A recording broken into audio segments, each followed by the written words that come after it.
오신 분. 네, 여기. 오케이. 남양주 병에 친구분들 다 계시죠? 오늘 끝나고 다들 전화 띠링띠링 아시죠? 네.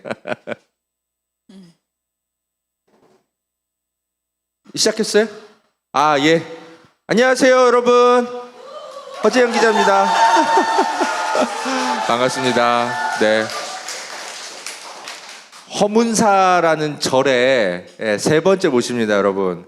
허문사가 뭐죠? 허재연과 문희정이 만난 사람들, 그리고 사람 여기 계시고 그리고 허문사의 주지스님, 해문스님 소개합니다. 네. 그리고 우리 요즘 더 미모가 점점 절정으로 달려가는 문희정 아나운서. 네, 안녕하세요. 자, 그리고 여러분 이거보다 2배는 더 박수 치실 준비 되셨어요? 네. 자, 누구죠? 김용민 의원 모셨습니다. 야, 감사합니다. 못 살아. 제가 여기에 지금 한 50여 차례 앉아 있는데 이런 박수 소리는 난 처음 들어봐요, 진짜. 부럽다, 솔직히. 이 비결이 뭡니까? 외모입니까? 아니면 저는 모르죠. 솔직히 자, 우리 허문사에 모신 우리 시청자 여러분 어떻게 생각하십니까? 저는 우리 김용민 의원님이 당연히 뭐 정책도 훌륭하고 뭣도 전 다 마음에 드는데 이분이 요즘 갈수록 외모가 우리 안중근 의사님 그 예전에 그 흑백 사진 보면 점점 닮아가지 않습니까? 이거 너무 뭔가 하는 이제 정치가 그래서 그렇게 자꾸 보이는지 모르겠지만 점점 더 외모가 굉장히 우리 독립운동 투사다운 얼굴 같아 보이시는데 어땠습니까? 그렇게 말씀하시면 과찬인데 아무튼 시대가 워낙 험악하니까 그런 뭐랄까 각오를 따라가려고는 하죠. 네. 하여튼 일단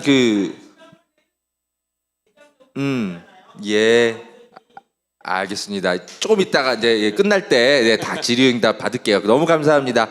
자, 우리 문희정 아나운서님은 김용민 의원 언제 좀 보신 적이 따로 있나요? 아니면 처음이신가요? 저는 늘 제가 감히 범접할 수 없는 매체를 통해서만 뵙던 분이고요. 오늘 허문사 방송을 통해서 실제로 만나 뵙게 돼서 너무 영광이고, 아까 왜 우리 김용민 의원이 이렇게 인기가 있을까? 본인은 모르시죠. 왜냐하면 사람들이 왜 좋아하는지. 근데 제가 봤을 때는 제가 아이돌들 나오는 방송도 꽤 많이 진행을 해봤고 행사 같은 것도 많이 해봤는데 제주 MBC 별밤지기 출신인 거 아셨어요, 여러분?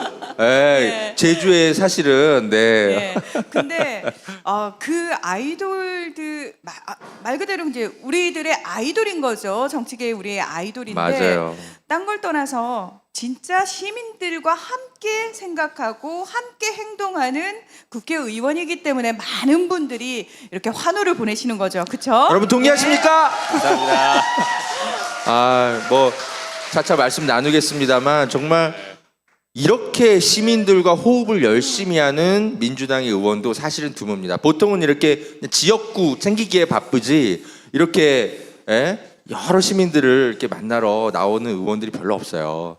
근데 정말 하여튼 우리 김용민 의원님, 워낙 시민들 많이 만나시지만 오늘 이렇게 또 더 탐사 그리고 또 허재연 TV 함께 시청하시는 분들 위해서 나와주셔서 너무너무 감사드립니다, 의원님. 불러주셔서 감사합니다.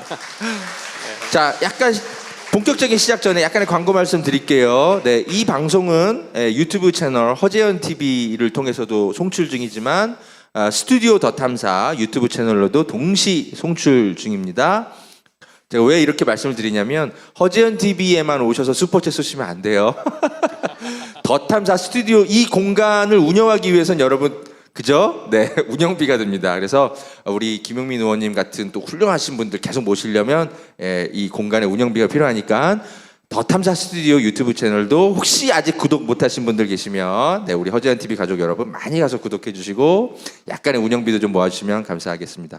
해문수님은 김용민 의원님 오늘 처음 보나요? 어떻습니까? 실제로 뵙는 거는 처음인데 제가 늘 김용민 의원님을 찾고 있었죠. 뭔 소리예요? 또 무슨 또 개그를 치시려고? 제가 왜 김용민 의원 찾고 있었냐면 제가 좀 전에 김용민 의원한테 여쭤봤어요. 김용민 의원님 지역구가 남양주 조안이 들어가냐고. 네. 그래서 사실 조안을 지역구로 갖고 계셔가지고 제가 김용민 의원님을 꼭 뵈려고 여러 번 그 벼르고 있었는데 오늘 딱 이렇게 결정적으로 뵙게 돼서 제가 왜 조안이 지역구라고 여쭤봤냐면 그 조안에 다산 선생 묘가 있어요. 네. 네. 정약용 네, 정약용 묘가 있는데 거기가 그 다산이라는 사람이 가지고 있는 사상을 잘 풀어낼 수 있는 아주 적재적소인데 네, 그게 그러네요. 남양주에서 이게 별로 맞아요. 거기에 이제 주목 못 하고 있어가지고 내가 김용민 의원님을 만나가지고 이 다산 선생을 남양주시가 잘 이렇게 현창하려고 노력하고 있는데 구체적인 방법이 잘 안 나와서. 그러니까 그 지금 말씀 네. 나왔으니까 네. 제가 잠깐 말씀드리면 네. 그러니까 남양주와 다산 정약용 선생님을 연결짓는 분들이 생각보다 별로 없어요. 잘 모르세요. 네. 예. 근데 제가 얼마 전에 5.18 때 광주 내려갔더니 그 기대승 선생님이라고 계신 네네. 조선시대 철학자죠. 네. 예. 이황 선생님과 철학적 담론하셨던 그분의 서원인 월봉 서원을 정말 잘 만들어 놨고 와서 체험도 할 수 있고 숙박도 할 수 있고 토론할 수 있는 장소, 뭐 교육을 할 수 있는 장소, 문화 네. 공연 뭐 이런 것들 을 할 수 있는 장소를 너무 잘 만들어 놨더라고요. 그래서 제가 이제 시의원들을 네. 함께 그 월봉 서원에 함께 가서 네. 좀 많이 배워와서 네. 남양주 다산 정약용 선생의 생가와 그 주변 공원을 그렇게 한번 좀 만들어볼 계획을 갖고 있었어요. 아 그러세요? 네, 네. 오. 네, 의견 주시면 또 너무 좋을 것 네, 같아요. 제가 당부하고 싶었는데 제가 그 지난 한 네. 10몇 년 동안 네. 의원님 그 사람들과 같이 경기도에서 자랄 수 있는 차나무 종자를 개발했어요. 그래가지고 제가 그 2년 전에 남양주 시장님하고 그 네네. 조안에 기념식수를 한번 한 적이 있어요. 그 다산 그 선생 묘 주변에 차나무를 심자. 네. 근데 이제 그걸 잘 하려고 했는데 갑자기 그때 그 남양주 시장님이 이재명 그 당 대표님하고 그 당시 이제 도지사신데 네. 좀 사이가 안 좋아가지고 제가 아니야. 일단 보려하고 예. 지금은 그래서 제가 의원님 거기다 30주 정도 시범포를 심었어요. 예, 그러시구나. 차나물 현재 시하고 같이 키워보고 있는데 네. 그 저의 소원은 김용민 의원님을 모시고 가서 네. 다산 그 네. 생가에 차나물을 하나 네. 식재했으면 좋겠다 해서 언제 저 의원님 한번 예. 시간 내주셔서 저랑 기념식수 한번 하러 가시죠. 너무 좋습니다. 사실 거기 제가 되게 자주 가는 곳이에요. 아 그러세요? 네, 그러니까 조안에 뭐 여러 가지 이제 지역 민원들 때문에 가기도 하는데 네. 가면 꼭 들르는 곳 중에 아, 하나입니다. 그러세요? 예, 거기가 너무 산책하기 좋고요. 이렇게 좀 뭐랄까 마음의 평화를 얻고 오기 좋은 그런 곳이에요. 네. 그 저는 말이에요. 김용민 의원님께 그 다산 생가에 차나무를 심어서 네. 네, 그 차나무는 천년 산다고 하거든요. 오. 근데 이 다산 선생의 뜻을 받들어서 이 시대를 개혁해 나가는 그 아까 허 기자님 말씀드린 개혁의 아이돌로 김용민 의원을 한번 빛내고 싶은데 여러분 어떠세요? 의원님 꼭 네. 한번 시간 내주십시오. 네네 그렇게 하겠습니다. 네. 네. 의원님, 네, 안 그래도 한번 좀 여쭤보고 싶었던 내용들이 참 많은데 가장 먼저 이런 좀 소감을 한번 들어보고 싶어요. 의원님, 김용민 의원 별명 여러분 아세요? 뭐라고 불리죠? 네 글자. 마음에 드세요? 어떻습니까? 요정이랍니다, 제가. 그 이제 개혁이 워낙 이게 뭐라고 해야 될까 좀 강하고 네. 딱딱하고 뭐 이렇게 그런 느낌이잖아요. 그래서 거기에 요정을 붙여서 부르시는 게 아닐까 싶긴 한데요. 제가 요번에 네. 저기 우지순이라고 해서 우지순 프로젝트 한 800km 걸었잖아요. 그러니까 우리 바다를 지키는 우리 바다 지키는 술래길. 그렇죠. 네, 후쿠시마 원전 오면서 반대하면서 걸었는데 저 걷는 걸 보더니 개혁 괴물이라고 부르시는 분이 저기 오셨어요. 마산에서 오신 분이신데요. 예, 저보고 개혁 괴물이라고 부르고 개혁 있어요. 전사. 예, 예, 개혁 전사가 돼가고 계시죠, 사실. 네. 요정에서 전사. 네, 네. 아, 참 부담되네요. 부담되세요? 아 근데 이만큼은 잘 어울리시는 분도 없어요. 사실 우리 더불어민주당에 참 많은 의원들이 있지만 이렇게 먼저 목소리를 내면서 그것도 행동으로 사실은 가끔 보면 네. 저는 이재명 대표보다 먼저 그 뭔가 더 앞서가는 목소리를 항상 먼저 내시고 이재명 대표가 그 다음으로 얘기하실 때가 저는 더 많아가지고 아니, 뭐 당대표니까 굉장히 네. 먼저 얘기하기 어려운 것도 그럴 수도 있겠다. 그래서 이분은 정말 그 민주당의 정말 그 뭐랄까 민주당의 한 1년 뒤의 정책이 궁금하면 김용민 의원에게 1년 전쯤 물어보잖아요. 그러면 그 1년 뒤쯤에 진짜 민주당의 정책이 돼 있어. 제가 왜 이런 얘기를 하냐면 네네. 요즘은 여러분 김건희 특검법 이미 통과된 거 아시죠? 예. 근데 그거 원래 제일 처음 얘기했던 의원이 누군지 아세요? 김용민 의원이었어요. 예. 근데 그거를 처음 얘기했을 때만 해도 사람들이 이게 될까? 이거 되게 이런 아이디어를 내는 게 너무 과격한 거 아니야? 그래도 대통령의 부인인데 그런 얘기를 했었단 말이죠. 근데 김용민 의원이 처음에 딱 그런 얘기를 하자마자 사람들이 생각하지 못했던 상상을 하기 시작하면서 근데 그게 결국 민주당의 대표 법안 발의가 돼서 지금은 누구나 다 김건희 특검 빨리 왜 안 하냐 이러고 있잖아요. 그렇죠. 어떻습니까? 네, 그 말씀하시니까 그때가 생각이 나는데 네. 진짜 제가 김건희 특검법 발의할 때만 해도 당내에서 선배 동료 의원들이 뭐라 많이 했거든요. 네. 왜 이렇게 정쟁만 하려고 그러냐 너는 민생 좀 챙기자. 그래요? 예, 우리 그렇게 감히 얘기했는데 김용민 의원한테 내부에서 그러고 있었어요? 네, 그렇게 얘기했는데 바로 한 달 뒤에 당론으로 발의를 하더라고요. 박수 여러분. 네. 그거는 제가 아니라 여러분들의 힘인 거죠.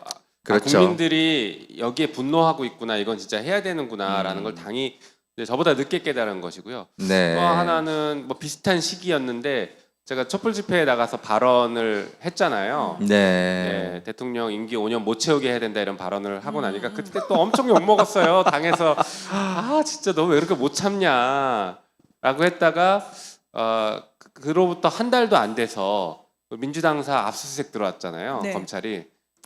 그래서 우리 이제 의원들이 압수수색이 나왔던 그 당사에 모여서 이제 이런저런 대책 논의하는데 야, 우리 촛불광장 나가야 되는 거 아니야? 김용민 먼저 나간 거 잘한 거 같은데?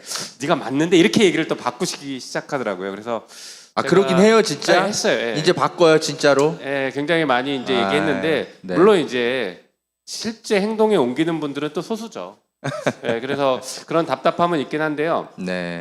그러니까 제가 이렇게 남들보다 조금 더 빨리 화가 나는 것 같아요. 남들보다 조금 더 욱해서 움직이는 것 같습니다. 네. 남들보다 빨리 화를 낸다는데 왜 박수 치세요? 근데 전 이유를 알 것 같아요. 그게 우리를 위한 화잖아요. 우리 시민들을 대신해서 먼저 화가 나니까. 그죠? 그래서 항상 먼저 행동하는 게 늘 김용민 의원이고 그러다 보니까 박수가 안 나올 수가 없다. 그죠, 여러분? 네. 아니 사실은 시민과 함께 하겠습니다라고 해서 우리가 저분 참 일 잘하겠어요 이러면서 의원으로 뽑아줘서 다 국회로 보내놨더니 어느 순간 우리 얘기를 듣지를 않습니다. 우리를 쳐다보지 않습니다. 그런데 네. 김용민 의원님 같은 경우에 우리가 정말 좋았던 이유가 뭐냐면 김용민 의원은 우리를 배신할까? 우리 뒤통수를 또 칠까? 네. 기존의 그 의원들처럼 라는 그 약간의 불안감이 있긴 있었는데 딱 보내놓고 보니까 세상에 우리가 생각했던 것보다 일을 너무 잘하시는 거예요. 심지어 우리와 너무 생각이 똑같아. 거기서 사실은 많은 분들이 진짜 일 잘한다. 그래, 우리가 원하는 의원은 이런 사람이었지라는 걸 확인을 하는 거죠. 맞아요. 자, 이분들이 지금 이렇게 박수를 치는 이유는 뭐냐면요. 민주당 내에 정말 많은 의원님들이 계시는데 우리 마음하고 너무 다른 마음을 가지고 사시는 것 같아요. 우린 이렇게 하루하루가 애가 타는데 본인들은 너무 여유가 있어요. 그렇죠? 그것 때문에 답답해 죽겠습니다. 그래서 김용민 의원님한테 저희가 이렇게 지지를 보내는 게 제발 좀 보고 배워주십시오라는 의미인데 실제로 당 내에서 저희가 걱정하는 부분이 뭐냐면 예전에는 우리가 지지하면 그 의원님처럼 의원들이 움직일 거라고 생각했는데 우리가 정치를 조금 더 들여다보니까 오히려 시민들의 지지를 받고 시민들과 함께 움직이는 의원님들을 더 질책하고 외롭게 만드는 모습도 포착되더라는 거죠. 그래서 저희가 김용민 의원님을 응원하는 만큼 한편으로는 걱정도 있어요. 혹시 내부에서 힘드시지 않을까? 솔직하게 얘기해봐요. 예. 네. 제가 내부에서 저를 이제 저한테 직접적으로 저기를 드러내는 분들은 아직은 없는데 들리는 얘기들은 있죠. 예를 들면 제가 뭔가 법안을 발의하거나 뭔가 개혁적인 뭔가 조치를 취하려고 할 때 네. 김용민이 하면 나 안 할래 이렇게 하는 분들이 있어요. 민주당 내에서 네, 들어보지도 않고 뭔지 들어보지도 않고 김용민이 하면 이따가 이 방송 끝나고 누군지 나한테 고자질 좀 하고 가요. 누군지 저도 아직 못 들었어요. 그냥 제가 하면 일단 무조건 안 하겠다 이렇게 말씀하시는 분이 있다고는 들었는데 그래도 그 뜻을 같이 하는 의원들이 또 많이 계셔서 외롭지는 않아요. 네. 제가 한편으로는 그 얼마 전에 이제 책을 보다가 되게 놀라운 사실을 하나 알았어요. 그 예전에 율곡 이희 선생이 있잖아요. 굉장히 우리가 이제 잘 알고 있고 뭐 10만 뭐 양병설 이런 것들을 주장했다라고 알려져 있는데 이분이 선조시대 때 그렇게 개혁을 외쳤대요. 이제 그때는 경장이라고 얘기하는 표현하는데 입만 열면 선조대왕한테 가서 경장해야 된다, 경장해야 된다, 경장을 다 바꿔야 된다 사회를 네. 그런 얘기를 했는데 그분이 그 당시에 그 사대부들한테 왕따를 당했답니다. 그래서 이게 개혁 얘기하면 그냥 싫어하는구나. 그러니까 어쩔 수 없나 보다. 약간 좀 소외되는 그런 게 있나 보다. 그게 이제 지금만 있는 게 아니라 옛날에도 계속 역사에서 계속 있어왔던 일, 반복됐던 일인 것 같다는 생각이 들어서 조금의 위안을 삼았습니다. 그래서 받아들이기로 하셨어요? 아니 뭐 근데 여기서 제가 멈출 수는 없죠. 네, 가야죠 계속. 예. 네. 그러면은 이렇게 여쭤볼게요. 자, 시민들이 지금 열렬한 지지를 보내주고 계시잖아요. 네. 우리 김용민 의원님에게 조금 더 힘을 실어주는 방식으로 저희들이 뭘 해줬으면 좋겠어요? 후원금은 다 찾고 아니 그냥 지금처럼 이렇게 네. 응원해 주시면 그것만으로도 진짜 큰 힘이 돼요. 그러니까 외롭다라는 느낌이 전혀 안 들어요. 네. 그러니까 저는 여의도를 바라보고 정치를 하거나 어떤 계파를 바라보고 정치를 하는 게 아니라 그냥 시민들과 똑같은 목소리를 내면서 시민 속에서 정치를 하자라는 생각을 가지고 있는데 그렇게 생각하는 것을 여러분들께서 인정해 주시고 응원해 주시니까 그거 자체로 진짜 큰 힘이 됩니다. 네. 네. 사실 오늘 이제 김용민 의원을 모신 거는 이런 박수 좀 많이 받게 하고 싶어서 사실 모셨어요. 왜냐하면 의원님은 이제 허재현 TV 잘 안 보시니까 모르시겠지만 이 허문사의 이 프로그램에 사실은 그 만든 취지가 있어요. 뭐냐면 그냥 우리끼리 이렇게 뭐 이렇게 그 위로하고 뭐 우리 참 그렇게 지내긴 하지만 사실은 뭔가 좀 이게 우리를 대표해서 나서는 사람들은 항상 말 못할 고통과 인내와 상처와 이런 것들이 있잖아요. 그래서 그거 힐링해주고 싶어가지고 그래서 만든 프로그램이거든요. 실은 그래요. 그래서 제가 이제 개인적인 질문도 좀 할 수 있다. 이제 처음에 이제 말씀드렸던 이유가 그런데 그래서 저희가 스님도 좀 모셔다 놓고 하는 거예요. 이따가 이게 말씀 들으시다가 어딘가에 상처가 있어 보인다. 네. 바로 네, 이제 치유의 말씀해 주시면 됩니다. 사실은 그런 자리예요. 자, 그래서 여러분 뭐 박수 그냥 많이 칩시다, 여러분. 한 번 더 김용민 화이팅. 좋습니다. 네. 오늘 많이 힐링 받고 가셨으면 좋겠습니다. 네. 의원님, 사실은 이 질문부터 좀 먼저 좀 드리고 싶었어요. 네. 우리 김용민 의원 사실 이제 내년 이제 국회 임기가 끝나면 또 뭐 하실까 사실 좀 궁금하거든요.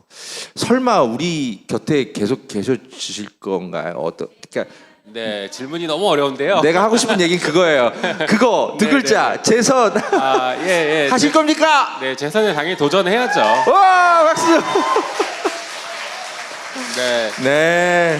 그 재선 여기서 지금 처음으로 선포하시는 겁니까? 재선 도전? 그런가요? 우리 남양주병 당원분들 네. 네, 알고 계십니다. 너무 이미 사실 지역구 주민들은 이미 아시죠, 그죠? 네. 그러니까 제가 재선 도전을 하려는 이유가 뭐 다른 의원들도 다 비슷하게 얘기를 하겠지만 뭐 제가 국회의원 되고 나서 반드시 해야겠다라고 생각했던 검찰 개혁을 사실 제대로 끝내지 못했잖아요. 네.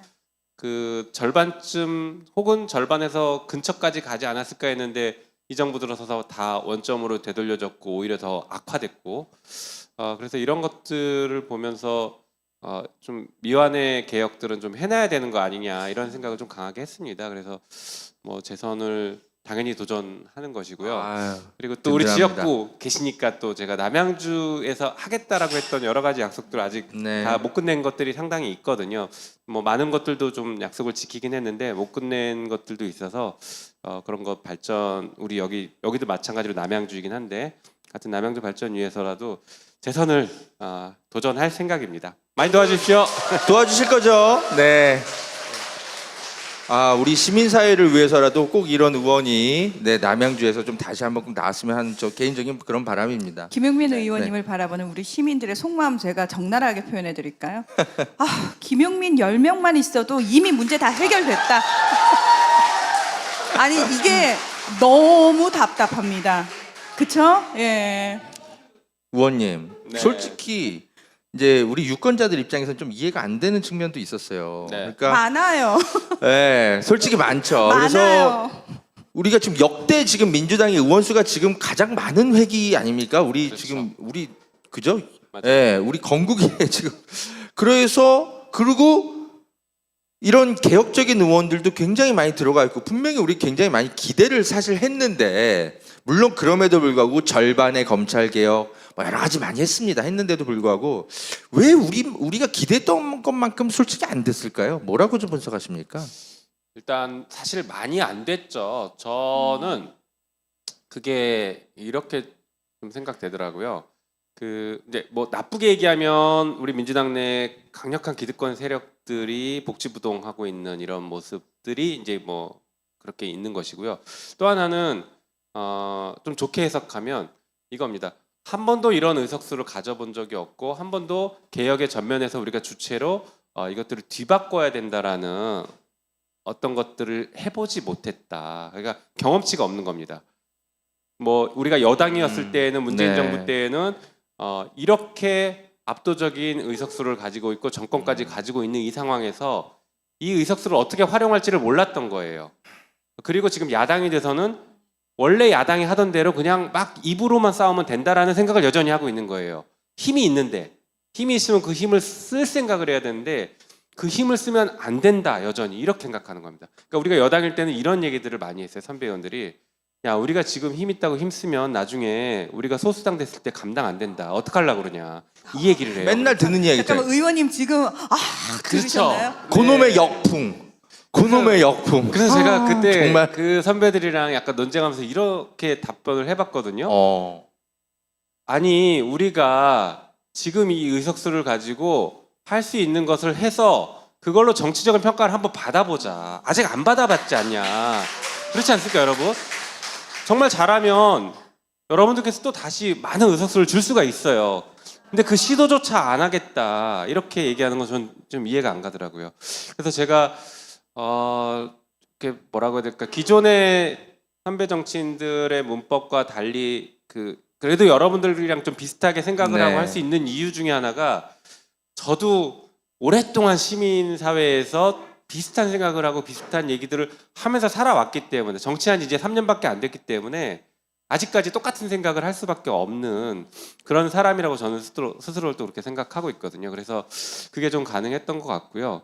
한편으로는 그 최강욱 의원, 여러분들 좋아하시는 최강욱 의원이랑도 둘이서 지나가면서 이제 그런 얘기를 좀 많이 했어요. 야, 우리가 지금 이러고 있지만 우리가 3선 되면 우리도 3선이랑 똑같이 되는 거 아니야? 저렇게 생각 바뀌는 거 아니야? 이런 얘기를 둘이서 하다가 그쯤 되면 정치 그만둬야 되지 않겠습니까? 이렇게 얘기하면서 아니 여기서 박수 칠 건 아닌 것 같아. 더 하셔야죠. 하여튼 좀 아무튼 그렇게 네. 좀 마음을 다잡았어요. 그러니까 똑같아지는 방향으로, 그러니까 관행에 젖어들고 또 그러니까 자리가 자꾸 소중해지는 사람으로 바뀌면 똑같아지지 않을까 이런 생각이 들어서 그렇게 하는 것을 좀 경계하려고, 익숙해지는 것에 경계하려고 좀 많이 노력하고 있습니다. 네, 이렇게- 여기서 박수 예. 여러분. 네. 자, 벌써부터 사실 우리가 그렇게 되면 안 된다라는 걸 스스로 굉장히 어떤 의미에선 각성을 하면서 지금 하루하루 의정 활동을 하시는 거잖아요. 사실은 사람은 저는 크게 변하지 않는다라고 네. 생각을 하거든요. 김용민 의원님이, 최강욱 의원님이 벌써부터 이렇게 스스로를 경계하시는 분들이 삼선된다고 변할까? 저는 그렇게 생각하지 않고요. 예. 그렇다면은 저희가 믿고 배지를 달아줬던 많은 분들이 어머 변절했어 이런 줄 알았더니 아 원래 그런 사람이었는데 그런 부분이 드러날 계기가 없었던 거구나를 다시 한번 알게 되고요. 더불어서 우리 앞으로 그럼 어떤 사람들한테 배지 달아줘야 될까요? 김용민 같은 사람을 우리가 알아보는 눈을 키우기 위해서라도 김용민 의원에 대해서 제대로 우리가 파헤쳐보고 알아야지 비슷한 사람 뽑을 거 아니에요. 그렇죠? 네. 네. 네. 아이고. 김용민 의원님, 저는 우리 의원님이 굉장히 그 좋은 정치 철학을 가지고 있다고 이제 생각했던 것 중에 하나가 뭐냐면 그런 겁니다. 그러니까 우리는 정치인들을 맹목적으로 지지하는 시민이 아니잖아요. 그죠? 예.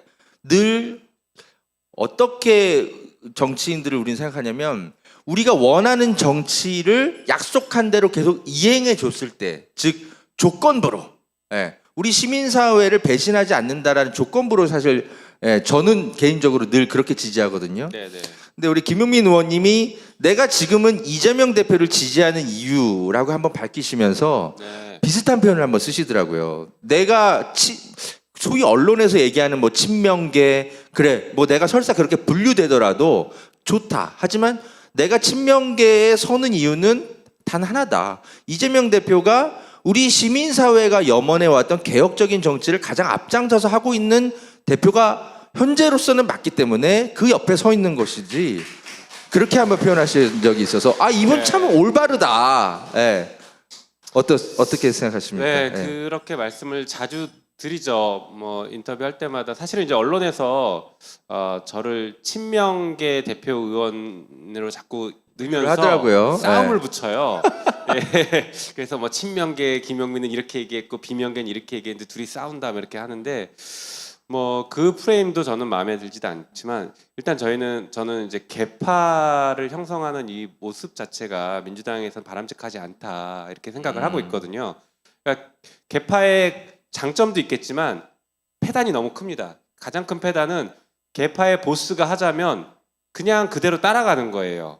거기에 대한 비판을 아무도 못 합니다. 예, 저는 그건 바람직하지 않다고 생각하거든요.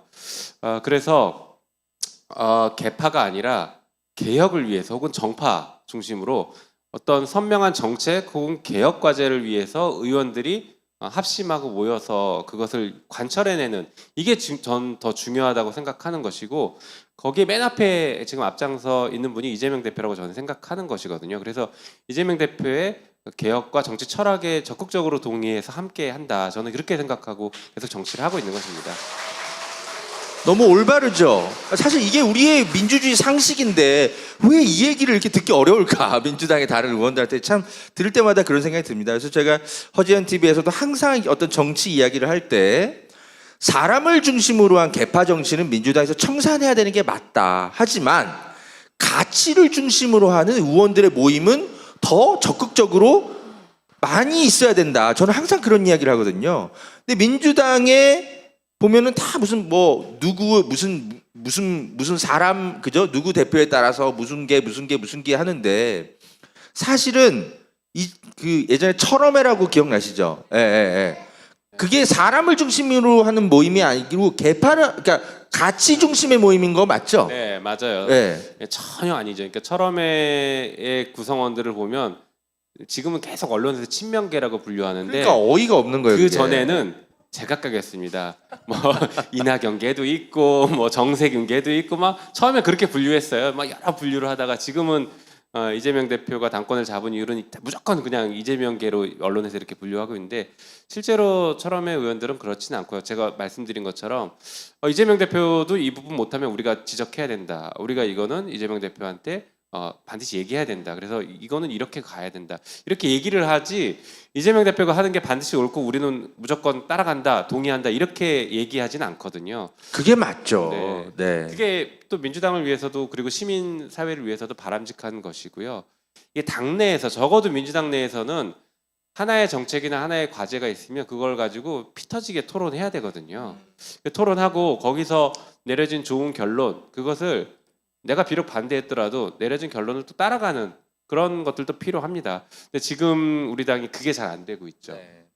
그 안 되는 부분이 너무 맞아요. 안타까운 게 또 그 틈을 비집고 언론들이 그렇게 본인들이 만들어 놓은 프레임 안에 우리 민주당원들, 지지자들을 굉장히 많이 가두면서 정말 싸움을 붙이는 이런 일들이 벌어지고 있고 여기에 또 부안해동하는 수많은 의원들이 있다는 게 너무 안타까운 현실인데 아까 뭐 요즘 가장 언론에서 많이 찾고 있는 분이 전 정권시잖아요. 예, 그분 세상에 제일 무서운 분. 예, 그리고 이제 친명계님들, 예, 비명계님들 누군지는 모르겠습니다. 아무튼 있다라고 얘기를 하는데 또 하나의 프레임이 뭐냐면 개딸입니다.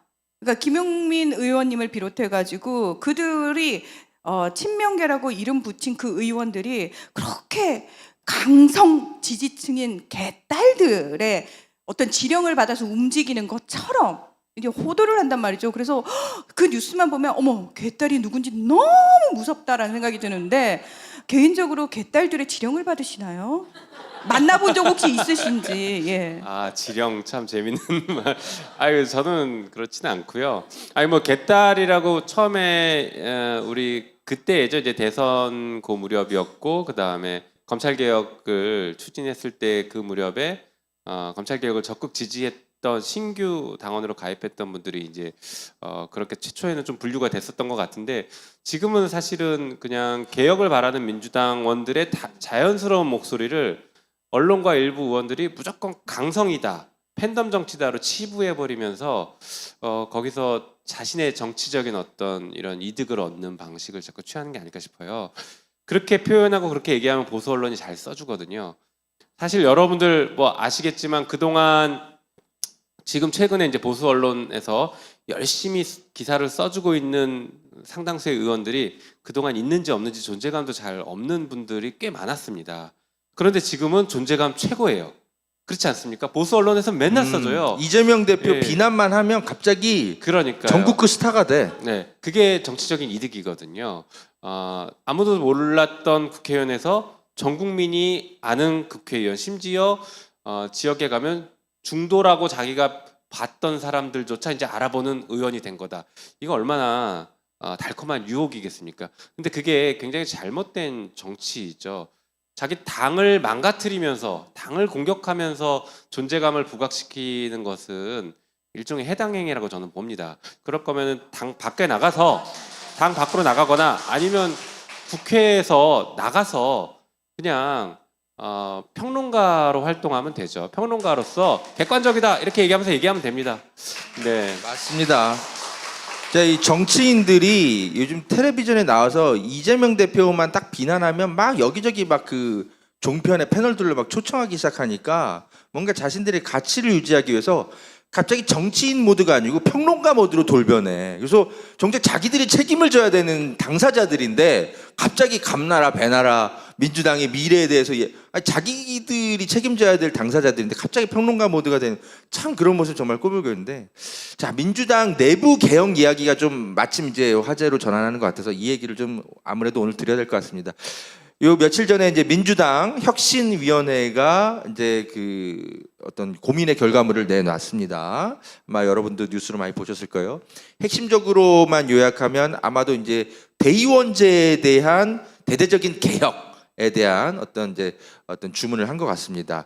현재 민주당의 대의원들이 평당원들보다 어떤 뭐 당의 내부 선거를 할 때 60배 이상의 위력의 표를 위력을 갖죠. 이제 이런 부분들을 이제 개선해라. 이제 혁신위원회가 이제 이거 말고도 많은 내용들이 있지만 이게 이제 주요 골자로 해석이 되는데 어떻습니까, 의원님? 막상 민주당 의원을 해 보시니까 네, 민주당 혁신위원회 이런 결과들 뭐 민주당의 미래를 왜 도움이 될까요? 어떻게 평가하십니까? 뭐 저는 대의원제 관련된 부분은 뭐 진작부터 계속 주장해 왔던 것이고 그다음에 그 당원 당규 개정안도 발의를 이미 한 2년 전에 해놨죠. 그래서 이건 계속 우리 민주당 혁신의 가장 중요한 부분이다 이렇게 생각을 해서 주장을 했던 것인데요. 뭐 이렇게 좀 먼저 말씀을 드려볼게요. 제가 이게 대의원제도 개혁이 왜 중요하다고 생각하냐면 제가 검찰개혁 열심히 해봤잖아요. 제대로 안 됐죠. 그다음 언론개혁 특위위원장 맡아서 정말 가장 안 세게, 됐죠, 언론 정말 개혁이. 세게 밀어붙였는데 좌초됐죠. 이 크게 이제 두 가지 개혁이 우리가 대선 전에 하다가 좌초됐는데 저는 하여튼 뭐 그것 때문에 우리가 대선 못 이겼다고 보고는 있지만요. 아무튼 좌초된 이유가 외부에서의 저항이 아니에요. 내부의 반대 때문에 졌거든요. 안 됐거든요. 내부의 반대가 정말 극심했습니다. 이 내부의 반대가 극심한 이유가 뭐냐? 보니까 결국에는 우리 당내 기득권 그리고 당내 개파 등등등등 여러 가지 이유 때문에 안 되는 거였어요. 그러면 우리가 시민들에게 약속했던 개혁 과제를 완성하려면 민주당 내 개혁이 없이는 불가능하겠다 이 생각이 들었습니다. 네. 아우 내 속이 네. 다 뻥 뚫려. 그죠? 자, 사이다 그쵸? 김용민. 네. 민주당 내 개혁을 하려면 뭘 해야 되느냐? 민주당이 지금 해야 될 일을 안 하는 이유가 뽑아준 대표인 국회의원들이 당원들의 목소리를 듣지 않고 있고 시민들의 목소리를 듣지 않고 있고 그러다 보니까 자기 주변에 있는 사람들의 얘기만 혹은 여의도 내에서만 얘기를 듣다 보니까 해야 될 일을 안 하기 시작하는 겁니다. 그래도 자기가 재선하거나 삼선하거나 그 다음번 선거 나가서 이기는데 별 무리가 없을 이런 분들이 주로 이제 그렇게 갈 가능성이 높은데 그렇게 되는 겁니다. 또 한편으로는 시민들이나 당원들한테 잘 보일 필요가 없었어요. 왜? 개파만 잘 따라가면 공천 받는데 별 지장이 없거든요. 이거 완전 개파주. 팩트예요. 제가 예. 저도 정치권 여러 가지 취재해봤지만 그러면 개파는 이게 팩트야. 개파는 어떻게 형성하느냐? 당대표 선거할 때 대의원 가지고 특정 개파에 들어가면 끝입니다. 내가 당신 이번에 지지할 테니까 다음번에 내 공천권 보장해 주십시오. 실제 그렇게 했는지는 모르겠어요. 그렇지만 그게 가능한 구조라는 거죠. 돈봉투 사건, 이게 수사 결과 나와봐야겠지만 만약에 이게 사실이라고 하더라도 네. 그 이유가 그럴 가능성이 있는 게 이 대의원이 너무 많은 그 과대 표를 갖고 있기 때문입니다. 그러니까 이 구조를 깨트려 놓지 않으면 의원들이 당원 눈치를 여전히 끝까지 안 보겠다. 개파의 보스 눈치만 보면 다음번에 자기가 자리를 보존하는 데는 얼마든지 가능한 일이기 때문에 그래서 이거를 깨트려야 된다. 그러면 가장 확실한 건 대의원 제도의 개선입니다.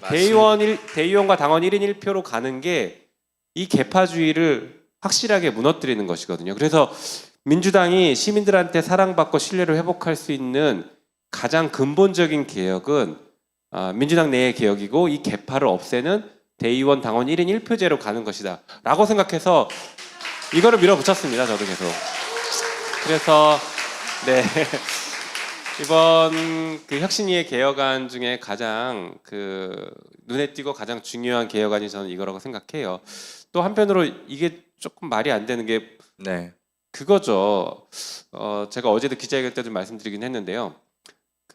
대의제 기관, 대의원 제도는 대의기구이거든요. 정당법상 무조건 만들어야 되는 대의기구입니다. 그런데 이제 국가의 대의기구는 국회잖아요. 국민을 대표해서 논의하고 정책을 결정하고 법을 만드는. 그러면 제가 국회의원인 대의기구의 일원인 제가 국회의원이 내 대의기구이니까 대통령 선거할 때 나는 1인당 나는 60표 행사하겠습니다. 나한테 60표를 주십시오. 70표 받아야 될 것 같은데 이렇게 얘기하면 여러분들 그거 동의하겠습니까? 저보고 미쳤다 그럴 거예요. 이겁니다. 민주당 내에서도 똑같이 그냥 당원이고 거기에 대의기구 특별히 다른 걸 논의해라라고 뽑아놓은 사람들한테 왜 60표를 줍니까? 말이 안 되는 거거든요. 그래서 정상화시키자. 그동안 우리가 1인당 60표 주는 대의기구로 만들어놨더니 대의기구에서 모여서 토론을 한 번도 하지 않았습니다. 대의원 제도는 모여서 토론하는 기구입니다. 쉽게 말해서 우리가 2024년 22대 국회의원 선거할 때 선거제도를 어떻게 할까 한동안 시끄러웠잖아요. 그거 왜 국회의원들만 모여서 당론을 정합니까? 아니에요. 당론은 대의기구인 대의원 제도에서 여기서 정하면 됩니다. 그리고 거기서 논의한 당론을 전당원 투표를 통해서 확정짓는 이런 방식으로 가야 돼요. 당론은 그렇게 정하는 겁니다. 정말 어쩔 수 없을 때 비상시에 국회의원들이 모여서 빨리 당론 정해라 할 때 국회의원들이 당론을 정하는 것이고, 국회의원이 당론을 정하는 게 정상이 아닙니다. 비정상입니다.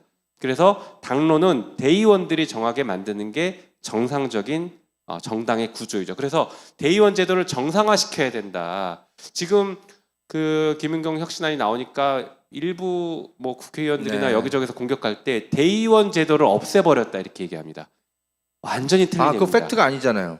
대의원 제도를 없앤 게 아니라 대의원 제도를 정상화시키는 절차다. 여러분들 그렇게 좀 이해해 주시고 그렇게 많이 얘기해 주셨으면 좋겠습니다. 예. 네. 우리가 언론이 또 돼야 될 것 같습니다. 이거 왜곡 선전이에요. 혁신위의 내용을 완전히 엉뚱하게 해석해가지고 마치 뭔가 무슨 뭐 내부에서 뭐 친명계 의원들이 대의원제를 뭐 아예 없애버려가지고 막 자기들이 사당화하고 뭐 이런 식의 이제 프레임을 만들고 싶어서 자꾸 그렇게 하는 것 같아요. 대의원제는 있어야죠. 근데 다만 우리 시민들 또는 여기 민주당원님들 많이 계실 것 같은데 계속 요구했던 건 너무 과대대표화되는 거 아니냐. 그리고 우리가 대의원을 우리가 뽑냐 솔직히. 그리고 한번 물어봅시다. 대의원, 민주당 대의원은 솔직히 지금 아래로부터의 어떤 선거에서 뽑는 거니까 아니면 누가 이렇게 내리꽂는 겁니까? 어떤 구조예요? 네, 지금은 이제 뭐 당원들의 추천을 받아서 뭐 하는 방식이긴 한데 네. 말씀하신 것처럼 누가 이제 대의원이 어떻게 되는지가 사실 이렇게 막 공개가 크게 돼 있지 않아요. 그리고 이제 뭐 중앙당이나 도당에서 언제까지 대의원을 이렇게 뽑는 절차를 거쳐라라고 이제 공문이 옵니다. 그러면 공고하고 하는 절차들을 거치긴 하는데 굉장히 촉박하게 와서 실제 우리의 대표를 뽑는다, 당원들의 대표를 뽑아서 대의원으로 보낸다라는 절차로는 많이 부족하죠. 네. 우리가 21세기 벌써 23년을 살고 있습니다. 언제적 지금 민주정당 구조를 보고 있는가 싶습니다. 사실은 여전히 참 갈 길이 먼데 아무튼 대의원제에 대한 대의원제를 없애는 게 아니라 대의원제를 정상화시키는 혁신안이다. 이렇게 딱 정말 딱 제대로 딱 정리해 주니까 바로 이해가 되네요. 제가 참 우리 김용민 변호사님을 알 지가 한 10년 가까이 되는데 참 이분 참 법정에서 이렇게 스마트하게 용어를 이렇게 탁탁탁 정리를 해줘가지고 판사님들 설득하는 걸 제가 자주 봤는데 여전하시네요. 감사합니다. 네. 자, 우리 스님 앉아 계신데 사실은 오늘 이제 우리 정치 이야기가 좀 많아가지고 약간은 스님의 역할이 오늘은 조금 적어서 조금 죄송하긴 한데 끼어드세요. 괜찮습니다. 아니 저도 궁금한 게 하나 있는데 그러면은 그 민주당 지금 대의원 제도에 대해서 말씀하셨는데 다른 정당 이를테면 국민의힘이라든지 혹은 뭐 정의당 같은 경우에 대의원제 어떻게 운영하고 있습니까? 그 이제 정의당은 제가 사실 잘 모르고요. 국민의힘 같은 경우에는 이렇게 비판하는 우리 당에서 이번에 그 혁신안을 비판하는 분들 중에 또 잘못된 논거를 들이대는데 국민의힘도 대의원 제도 폐지했더니 지금 나온 폐단을 봐라 이렇게 막 주장하시는 분들이 계세요. 전혀 사실이 아닙니다. 그 국민의힘 당원을 보시면요 대의원 제도가 있어요. 그러니까 자꾸 대의원 제도를 투표 가중치 주는 걸 대의원 제도라고 착각하니까 그런 얘기들을 하는 거예요. 투표 가중치 주는 게 대의원 제도가 아닙니다. 네. 대의원 제도는 말씀드린 것처럼 국회라고 생각하시면 돼요. 민주당 내 국회, 국민의힘 내 국회. 그러니까 모여서 논의를 하게 만드는 구조예요. 근데 국민의힘도 대의원 제도가 있는데 실제 운용이 안 됐죠. 그래서 이게 이렇게 운용되는 게 아니라 그 예를 들면 독일 같은 경우에 대의원 제도를 하면 전국 전당대회를 열면 한 2박 3일 정도 전국에 있는 대의원들이 다 모입니다. 그래서 거기에 대해서 특정 주제에 대해서 토론을 해요. 대의원들이 나와서 발제를 합니다. 3분, 5분 발제 이런 거 해요. 그러면 거기서 뭐 예를 들어 우리 지금 뭐 선거법이면 선거법은 이렇게 해야 된다 저렇게 해야 된다 경론이 벌어질 겁니다. 그러다가 그걸 가지고 하나로 논의해서 하나의 결론을 낼 수 있으면 결론을 내고 결론을 못 내면 그럼 다음번 대의원 대회 때 다 논의해보자. 이렇게 또 넘기면 되거든요. 그래서 그렇게 토론을 합니다. 실제 대의원들이 가서 발언을 합니다. 당대표 최고위원들 다 있는 자리에서 발언을 합니다. 그런데 여러분들 지금 전당대회 보시면 대의원들이 한마디라도 합니까? 단 한마디도 못해요. 마이크 잡을 기회가 없어요. 이건 전당대회가 아니에요. 그냥 투표하러 가는 거지. 그래서 대의원 제도는 그렇게 운용이 돼야 되고 그렇게 하다 보면 여러분들이 정말 좋은 정치 신인을 발견할 수도 있습니다. 발굴도 돼요. 정치 인재들을 발굴하는 장도 됩니다. 왜냐하면 거기에 3분 스피치를 하기 위해서 정말 좋은 인재들이 얼마나 많은 준비를 하겠습니까? 좋은 생각들을 얘기하고 그러다 보면 새로운 인재들이 거기서 많이 발굴이 됩니다. 저는 그렇게 대의원제도가 운영이 돼야 되는데 아직 민주당도 그렇고 국민의힘도 그렇고 제대로 이렇게 운영해 본 적이 없고 제가 듣기로는 정의당도 아직 이렇게 운영하지는 않았다라고는 들었는데 그건 확실하지는 않습니다. 그러면 의원님 그 정리하면은 그러면 민주당에서 대의원에게 60표를 이렇게 60표 정도의 권한을 부여했다 하면은 국민의힘에서는 대의원 제도가 이때 60표 정도의 권한을 부여한 건 진작에 폐지되었다는 말씀. 그렇죠. 국민의힘은 당원들 투표, 그러니까 당원엔 대의원도 포함되는 겁니다. 그래서 그 당대표 뽑을 때 처음에는 당원 50%, 그다음에 국민 50%, 그러니까 여론조사 50% 이렇게 해서 모두 다 이제 1대1 투표 가치를 갖는 거죠. 그렇게 해서 투표를 해서 뽑았어요. 그러다가 그 뒤에 개정해서 7대3으로 개정했거든요. 그러니까 이준석 대표는 5대5일 때 아마 뽑혔던 걸로 제가 기억하고 그 뒤에 7대3으로 바꿨다가 이번에는 100%로 바꿔버렸잖아요. 네, 그래서 어쨌든간 그 100%나 5대5나 변신 진짜 잘해. 국민의힘이 그런 건 되게 잘해. 맞아요. 네, 어쨌든 중요한 변신. 건 1인 1표입니다. 실제로 우리나라 정당법에 당원의 권리 규정이 없습니다. 당원의 의무는 여러 가지가 있는데 권리를 규정한 규정이 없어요. 그래서 제가 당원의 권리 규정을 신설하는 법을 지금 개정안을 내놨는데 안 그래도 예 좋습니다. 네. 제 말 끊어 죄송하고요. 안 그래도 혁신위의 내용 참 좋지만 김용민 표 혁신안에 대해서도 사실은 당에 좀 더 제안하고 싶은 내용을 듣고 싶었거든요. 마침 잘 됐습니다. 김용민 의원님이 좀 더 보완했으면 하는 김용민 표 혁신안 하나만 좀 얘기한다면 뭐가 있을까요? 네, 제가 뭐 자주 말씀드리는 거긴 한데요. 아까도 말씀드린 것처럼 대의제 위기가 온 게 국회의원이 뽑아준 사람, 국민의 눈치를 보지 않는 것, 조금 좁게 민주당으로 보면 민주당 국회의원들이 당원의 눈치를 보지 않는 것에서 문제가 시작됩니다. 여기서 출발하는 것이거든요. 눈치 안 봐도 되는 구조이니까. 그러면 거꾸로 국회의원들이 당원의 눈치를 보는 구조로 만들어 놓으면 됩니다. 네. 이게 원칙이고 그 구조는 뭐 그 방법은 여러 가지가 있겠죠. 네. 예를 들어서 뭐 공천할 때 당원 평가를 어떻게 반영할 것인가부터 시작해서 이 국회의원이 우리 당의 정체성과 얼마나 부합하는지에 대해서 평가를 하거나 뭐 여러 가지 방식들이 있겠죠. 어쨌든간 그 당원들의 눈치를 보게 만드는 구조를 집어넣는 겁니다. 그러면 당원의 눈치를 보게 되면 눈치를 봐야 되는 구조면 국회의원들이 뭘 하기 시작하냐면요. 당원들과 대화를 하기 시작합니다. 그렇지 않겠습니까? 그렇죠. 더 탐사 방송부터 보기 시작하겠지 이제.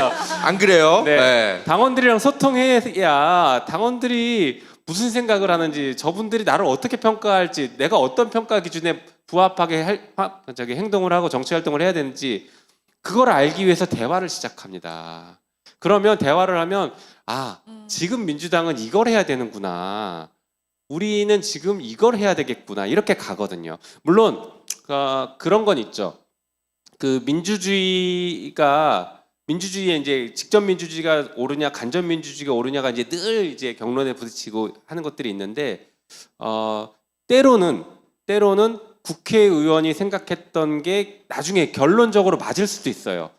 그럴 때는 서로 대화를 하는 거예요. 그러니까 당원들이 얘기하는 게 항상 옳지 않을 수 있다라는 게 이제 반대하는 사람들의 늘상의 중우 정치를 얘기하면서 반대를 하는 건데 다 좋다. 그럴 가능성이 있다고 하면 그럼 만나서 토론해라 이겁니다. 토론도 하지 않고 의견을 들어보지도 않고 저 사람들은 강성이고 팬덤이니까 틀렸어 이렇게 치부하면 안 된다는 겁니다. 얘기를 듣다 보면 국회의원이 맞을 수도 있어요. 그럼 당원들이 들어보니까 저 말이 맞는 것 같네 이렇게 바꿀 수도 있습니다. 솔직히 김용민 의원 할 얘기 다 설득될 맞죠. 수도 있는 거죠. 이게 필요한 거예요. 근데 그 소통을 하지 않고 엘리트 정치가 옳다라고 얘기를 해버리니까 지금 이 사단이 난 겁니다. 네. 그 방송에 나오는 의원님들 얘기 듣다 보면은 어떻게 저런 말을 하는 사람들이 의원이 됐지라는 의구심 정말 많이 생기잖아요. 아니 심지어 그게 민주당 의원인데도 저딴 얘기를 어떻게 하지라는 생각이 그러니까 들잖아요. 더 탐사 방송을 아예 안 보는 의원들이 너무 많다라는 게 너무 자주 눈에 띄어요. 예를 들면 이제 청담동 그 술자리 게이트 대부분의 민주당 의원들이 이게 가짜 뉴스로 판명됐다. 뭐 그럼 대놓고 얘기해요. 근데 여러분 가짜 뉴스로 판명됐습니까? TV조선만 보고 계신 거예요. 지금 민주당 의원들조차도. 근데 더 당원들 탐사를 눈치 볼 필요 없대잖아요. 그래도 배지 단대잖아요. 그러게 말입니다. 그래서 우리 김용민 표 혁신안이 민주당에 정착된다면 당원들의 눈치를 의원들이 보기 시작하면 아 당원들이 지금 어떤 방송을 보고 있구나. TV조선이 아니라 더 탐사나 TV 허재영 같은 걸 보고 있겠구나. 제발 좀 의원들이 당원들 눈치를 좀 봤으면 좋겠어요. 제발 좀. 김용민 의원님 말씀하신 게 너무 중요한 게 뭐냐면은 사실 외국에서 진보 쪽 후보들은 굉장히 진보 쪽 정치인들은 말을 굉장히 잘합니다. 왜 말을 잘하냐면 그 사람들은 지금 말씀하신 그 토론이요 일상화돼 있어요. 그 토론을 다 뚫고 올라와야지 진보 쪽 대통령 후보가 되고 의원이 되는 거예요. 근데 우리나라는 진보 쪽인데도 그게 없었어요. 어떤 의미에서는. 그렇죠? 그래서 저희가 왜 아니 도대체 우리가 후보를 좀 세우고 싶은데 어디서 그 사람들을 찾아야 돼요? 그래서 그 역할을 지금까지는 진보 유튜브들이 좀 해주는 경향이 있었어요. 왠지 우리가 많이 보는 진보 유튜브에 나오는 사람은 믿어도 될 것 같고 근데 더 이상 그런 식으로는 안 된다는 거죠. 그래서 의원님 말씀하신 것처럼 실질적으로 우리 그 시민들 중에서 그런 토론을 통해 가지고 제대로 발굴할 수 있는 거 이제부터라도 시작을 해가지고 아니 어떻게 저런 사람이 의원이 됐지라는 얘기는 우리 스스로 안 하는 그런 사회를 만들어야 된다. 그래서 지금 말씀하신 그 부분과 관련해 가지고 저희가 전폭적으로 좀 지지를 보내드릴 테니까 제발 좀 바꿔주십시오. 바꿔주십시오 제발 여러분 박수. 빨리 약속하세요 빨리. 네. 저를 조금 더 외롭게 지금 만들어 주시는 건데 당내에서 하여튼 제가 이런 얘기하고 가면은 분위기 싸합니다. 당내 분위기는 그렇지만 저는 여의도를 보고 정치하는 게 아니라 시민들을 보고 정치하니까 하여튼 총대 매겠습니다. 아 맞습니다. 네. 자 사실은 이제 외로워하지 마세요. 저희가요 친구들 많이 만들어 드릴게요. 고맙습니다. 남양주 어디라고요 여러분? 가불병 어디? 병. 네 친구 만들어 줍시다 여러분. 네 그래요. 자 여러분 우리 김용민 의원님을 오늘 또 이 자리에 모신 여러 이제 이유 중에 하나가 이제 민주당의 이제 발전 방향이나 개혁 방향도 여쭤보려고 했지만 사실은 최근에 우리 김용민 의원이 좀 강조하고 싶었던 정치를 좀 여러분께 좀 소개하면서 좀 이렇게 이야기도 좀 나누고 싶어서 모셨는데 마침 또 불렀더니 또 우리 시민언론 더 탐사에서 열심히 방송했던 주제와 또 맞닿아 있어요. 마침 잘 됐습니다. 후쿠시마 오염수 방류 문제 굉장히 지금 이제 8월 말에 사실 된다 만다 소문들이 있어요. 근데 지금 시민언론 더 탐사와 또 민주당에서 또 문제 제기를 해서 약간 좀 늦춰지고 있는 것 같긴 한데 우리 의원님이 최근에 뭐 하고 오셨는지 여러분 아시죠? 우지순 다리 괜찮으세요? 발꼬락 발꼬락 괜찮아요? 아직 회복 중이고요. 네, 맞습니다. 제가 그 진도 울돌목에서 시작해서 부산 해운대까지 한 800km 정도를 30일 정도 걸었거든요. 네. 여기 같이 걸으신 분들도 좀 보니까 꽤 이제 보이시는데 손 들어보세요. 네. 진짜? 와 박수. 애국자. 아 정말. 맞습니다. 그렇게 걸으면서 후쿠시마 원전오염수 무단 방류를 이렇게 반대했죠. 네. 반대하는 목소리를 계속 냈는데요. 일단은 저는 좀 실질적인 무언가를 만들어내고 싶었어요. 뭐 단순히 이제 제가 걸으면서 이렇게 반대한다는 목소리를 내는 것을 넘어서서 좀 실질적인 걸 만들어내고 싶어서 한 두어 가지 정도가 좀 진행된 것 같은데 하나는 어민 간담회를 제가 계속 다니면서 진행했고 그분들을 열심히 설득하고 독려해서 어민 집회를 지금 릴레이로 이어가고 있습니다. 네, 그래서 저도 지금 툭 툭하면 지금 어민 집회 계속 불려다니고 있는데 지난주에도 영광의 어민 집회에 참석했다 왔고 다음 주에는 또 고흥에 어민 집회 또 참석하러 내려갑니다. 그런데 뭐 제가 이제 어민분들께 집회 계속 하시고 목소리 내셔야 된다고 했는데 이제 끝났으니까 안 갑니다 이럴 수 없어서 계속 불려다니고 있는데 아무튼 그분들이 그렇게 이제 목소리를 가장 직접적인 피해자가 목소리를 세게 내주시는 것이 이 일을 바꿔내는데 굉장히 중요한 동력이 되거든요. 그러니까 눈덩이가 커지기 위해서 최초에 모여 있는 작은 이제 눈덩이가 필요한데 그런 역할들을 해주시는 겁니다. 이게 국제적으로 보면 그 국제 그 여론의 압박으로 일본이 방류를 못하게 만드는 게 중요한데 가장 직접적이고 큰 피해자인 대한민국이 침묵하고 있습니다. 국제 사회에서 보면. 근데 국내에서 가장 큰 피해자인 어민들이 침묵하고 있으면 다른 시민들이 자각하지 못한다. 그래서 목소리를 먼저 내주시라 해서 목소리를 지금 계속 내주고 계신 거고요. 그것을 통해서 대한민국이 목소리를 낼 수 있게 만드는 것이 지금 필요하죠. 근데 이제 이 정부는 우리가 더 이상 기대하기 어려운 상태라고 봐서 다른 방안들을 좀 모색하고 있습니다. 그래서 후쿠시마 원전 오염수를 막는 건 이제 크게 두 가지인데 방금 말씀드린 것처럼 일본 스스로가 철회하게 만드는 것, 그건 국제 여론 압박 혹은 일본 국내 여론을 통해서 철회하게 만드는 것이고 하나는 강제적으로 소송을 통해서 막는 것입니다. 일단은 일본 국내 여론은 점점 반대 쪽이 커지고 있는 것도 사실이고 일본에 있는 국회의원들이 그러니까 야당이죠. 야당 의원들이 우리 민주당이나 정의당 등등 그 야당과 계속 그 국제 연대를 하면서 얘기하는 것 중에 하나가 제가 우지순 프로젝트 하고 있는 것과 네. 그다음에 뭐 우리 민주당에서 단식투쟁 우원식 의원님 등등이 단식투쟁했지 않습니까? 그런 것들이 자기들을 움직일 수 있게 하는 힘이었다라고 이렇게 고마워했습니다. 네, 자기들이 목소리를 내고 싶었지만 선뜻 먼저 내기 힘들었는데 대한민국 국회의원들이 저렇게 움직이니까 자기들도 움직일 수 있는 여지가 생겼다 이러면서 그런 고마워했다라는 인사를 들었고 그리고 아무튼 일본 여론도 그래서 조금씩 바뀌고 있습니다. 그리고 또 하나 그 소송을 통해서 좀 막을 수 있는 이런 것들은 대한민국 정부가 국제해양법재판소에 제소하는 게 가장 확실한데 이거 안 하고 있으니까 다른 방법을 제가 좀 고민해서 모색해서 좀 추진하는 게 일본에서 일본 정부를 상대로 소송하는 방법을 추진하고 있습니다. 네. 당연히 원고는 제가 되는 게 아니라 우리 대한민국 어민들이 원고가 될 것이고 그리고 일본 국민들이 원고가 될 겁니다. 그래서 이분들이 원고가 돼서 소송을 제기하면 가능성이 저는 상당히 있다라고 보고 있어요. 왜 그러냐면 후쿠시마 원전 오염수를 무단 폐기하는 것이 일본 어민들에게도 굉장히 큰 심각한 피해를 가져오고 그것을 넘어서서 일본 전체 그리고 세계에 굉장히 큰 심각한 피해를 가져오는 것이기 때문에 일본 법원도 이걸 무시하기는 어렵다라는 생각이 듭니다.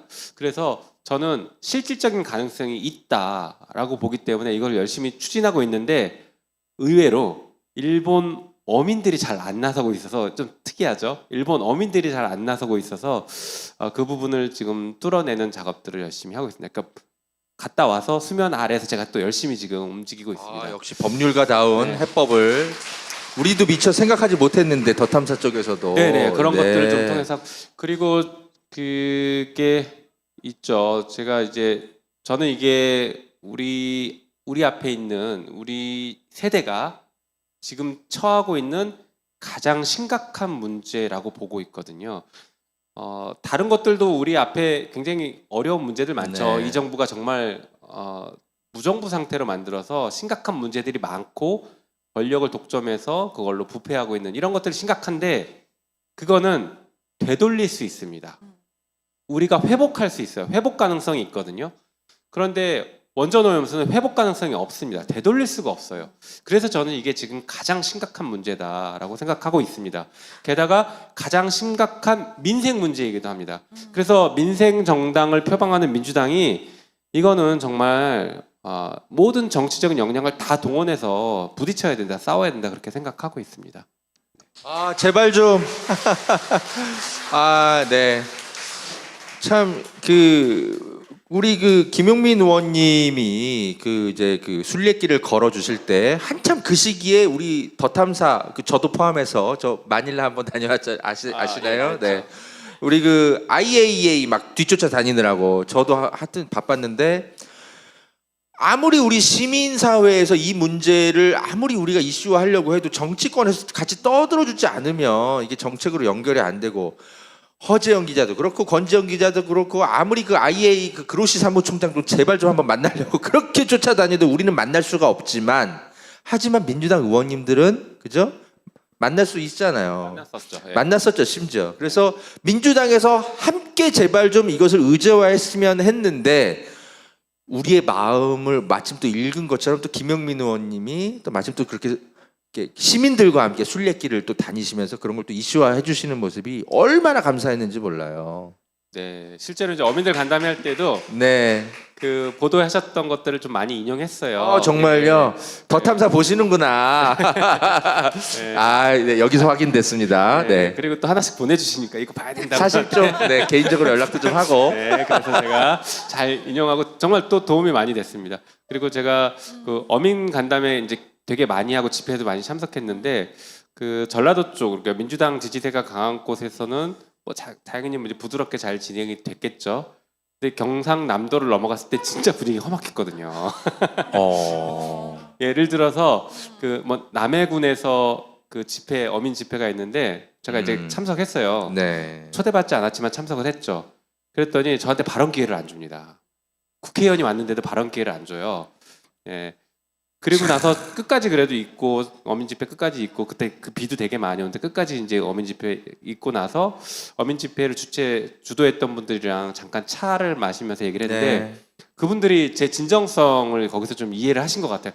야 가지도 않고 여기 끝까지 남아 있네. 부르지도 않았는데 와서 끝까지 남아 있고 어민들이랑 저렇게 하려고 하고 있고 또 걸어 다니고 있다는 걸 듣고서 조금 약간 놀라신 것 같더라고요. 그래서 어민 간담회를 박수 많이 하기로 쳐주십시오. 했어요. 네.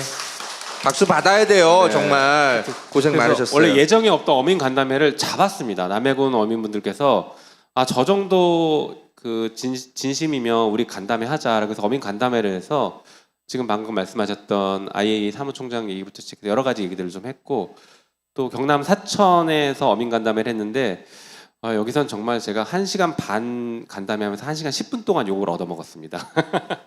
네. 우리 대신해서 네. 네, 들은 얘기 있죠. 너무 그렇죠. 감사해요. 네. 네, 특히 이제 그분들은 뭐 민주당에 대한 욕부터 시작해서 여러 가지 이제 정치인들에 대한 욕을 1시간 10분 동안 쏟아내는데 정신이 없더라고요. 뭐 그래도 사실은 그분들이 여기 아니면 또 누구한테 욕하겠어요. 그분들은 참고로 어민분들은 국회의원이랑 간담회를 해본 게 제가 다 처음입니다. 제가 9번을 간담회를 했는데 정말 9개의 어민 단체가 다 제가 처음이라고 해요. 국회의원이랑 간담회를 해본 적이 없답니다. 자기 지역 국회의원이랑 간담회를 안 해본 거예요. 그러면서 이런 얘기를 하시더라고요. 네. 어민들이 행사를 열면 국회의원이 와서 축사를 한다. 그런데 우리가 집회를 하거나 이런 문제로 간담회를 하면 국회의원이 절대 오지 않는다. 이렇게 얘기하시더라고요. 그래서 그동안 그 목소리를 한 번도 전달을 제대로 못했던 거예요. 그래서 그런 불만부터 해서 진짜 1시간 10분 동안 쏟아내는데 제가 이제 그거를 다 듣고 정치인으로서 죄송하다라고 하니까 마음을 열기 시작하시면서 후쿠시마 원전 오염수를 꼭 막아달라 이런 얘기들을 당부들을 정말 많이 하시더라고요. 그래서 저는 걸으면서 그리고 시민들을 만나면서 좀 공감대들을 많이 형성하고 좀 지평을 많이 넓히고 온 것 같다 이런 생각이 많이 들었습니다. 이따 스님의 역할이 하나 생각났어요. 사실 이게 겉으로는 태어난 척 워낙 강하신 분이니까 잘 계시겠지만 사실 욕 계속 우리 대신해서 얼마나 마음의 상처가 크겠어요. 이따가 좀 좋은 말씀으로 네 힐링 아니 꼭 그 제가 아는 네. 말보다도 의원님께 궁금한 거는 의원님 사실 후쿠시마 오염수 방류는 네. 그 우리나라도 우리나라지만 사실 일본 어민들에게 굉장히 심각한 그렇죠. 당사자잖아. 일본 어민이 오히려 그죠? 주는 것인데요. 네. 그 왜 일본 원고단을 구성하는데 일본 원고단을 구성하는데 그 어려움이 있으신 거는 어떤 이유일까요? 그러니까 제가 아직 일본 어민들을 직접 접촉하진 않았어요. 또 정치인을 접촉하는 거에 대한 부담감이 있을 것 같아서. 근데 이제 일본 사회의 특수성인 것 같아요. 그러니까 일본은 뭐 여러분들도 아시는 것처럼 정권 교체가 없는 나라잖아요. 예, 그리고 또 뭐 대대로 가업을 이어가는 이런 것들이 그래서 변화가 많지 않은 나라입니다. 그러다 보니까 일본의 야당들도 우리나라 야당과 달라요. 정부 정책에 대해서 강도 높은 비판을 크게 하지 않는 분위기들이 있어요. 그래서 네. 일본에서 여론조사를 하면 일본에서 하는 정책은 대부분 굉장히 높은 찬성률이 나옵니다. 그런데 지금 후쿠시마 원전 오염수 같은 경우에는 찬성률이 지금 40%대로 떨어지고 어떤 데는 뭐 25% 이렇게 떨어지기도 했다고 해요. 그래서 일본 사람들도 깜짝 놀랍니다. 이 정도면 사실상 반대다. 이렇게 표현할 정도로 일본 정부가 뭘 하는 거에 대해서 반대 목소리를 잘 안 내는 분위기입니다. 그러니까 일본 정부를 상대로 소송을 제기하는 거는 더 큰 부담인 거죠. 게다가 승산 있는 소송을 하는 거면 모르겠는데 승산이 있을지 없을지 모르는 소송을 네. 원고로 들어간다라는 거는 굉장히 큰 부담이다 이렇게 얘기를 하시더라고요. 네, 일본 같은 경우에는 사실 내각제잖아요. 그래서 그 지역구 의원들이 대를 이어서 정말 죽을 때까지 하고 내 아들에게 물려주고 또는 내 지인에게 물려주고 이런 식으로. 그래서 자민당 같은 경우에는 그런 세습 의원의 비율이 40%에 육박한다라고 얘기를 하거든요. 자민당 내에서 계파가 바꿔서 수장을 할 뿐 정권 교체가 안 되기 때문에 야당 측에서도 힘 있는 어떤 정치인이 성장하기가 쉽지 않은 분위기고요. 그러다 보니까 그 일본 국민들은 정치에 대해서 관심이 없어요. 그러니까 등을 돌린 거예요. 우리가 뭘 해봤자 바뀌지 않아. 지역구 의원조차 우리가 못 바꿔요. 왜? 조직표 그냥 다 장악하고 있으면 그냥 가는 겁니다. 그렇기 때문에 우리나라에서는 그나마 우리나라는 역동적인 나라예요. 우리가 이 사람 우리 일꾼으로 의원 배지 달아주고 싶어. 으쌰으쌰하면 우리는 그런 사람 김용민 의원님처럼 만들 수 있어요. 그렇죠? 그래서 우리나라가 희망이 있다라고 이야기를 하는 거고요.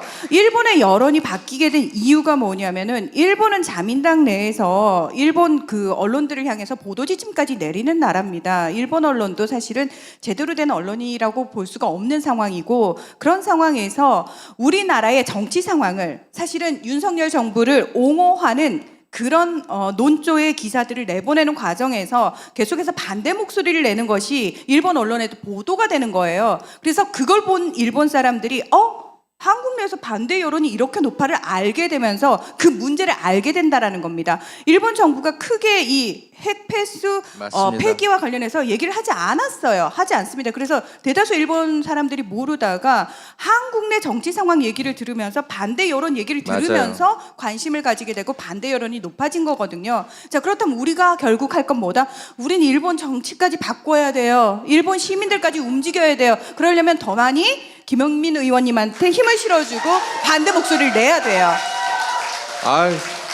말씀은 좀 길었지만 결론이 마음에 든다. 네. 사실 오죽했으면 그 일본의 익명의 제보자가 일본 언론이 아니라 더 탐사의 제보를 해오겠어요. 그러게요. 네. 희망을 못 느끼는 거예요. 거기는 해봤자. 네. 그러니까 그런 것들을 생각하면 그나마 우리 한국 정치는 역동적인 정치이고 우리 시민들의 목소리를 듣는 이런 정치인이 살아있다라는 걸 알고 있기 때문에 일본의 제보자조차도 더 탐사를 찾는 거 아닌가 이런 생각이 들고 그래서 정말 김용민 의원님의 역할이 그래서 소중합니다. 죄송해요. 방송 끝날 때쯤 되면 너무 외로워지실 거예요. 그럴 것 같은데요. 자, 사실 이 1시간 반 동안 정말 많은 이야기 나누기엔 너무 참 촉박한 시간이네. 워낙 뭐 대한민국의 뭐 대부분을 다 바꾸고 계셔가지고. 자, 여러분 지금 이제 아쉽게도 30분밖에 시간이 안 남았지만 사실 우리 꼭 나누고 헤어져야 될 얘기 주제가 하나 더 있어요. 사실 우리 김용민 의원님이 우리 시민사회에 이름이 알려지게 된 사건이 하나가 있습니다. 간첩 조작 사건을 우리 김용민 변호사와 민변 변호사들이 함께 밝혀냈던 그 사건 기억하시죠? 근데 불과 며칠 전에 대단히 슬픈 뉴스가 하나 전해졌어요. 뭐냐 아시죠? 국정원이 유우성 씨의 동생 유가려 씨를 고문에 가까운 가혹 수사를 했던 그 수사관 2명이 있는데 그 2명이 최근 최근에서야 1심이 나왔는데 여러분 안타깝게도 무죄 선고가 나왔습니다. 너무 화가 나죠.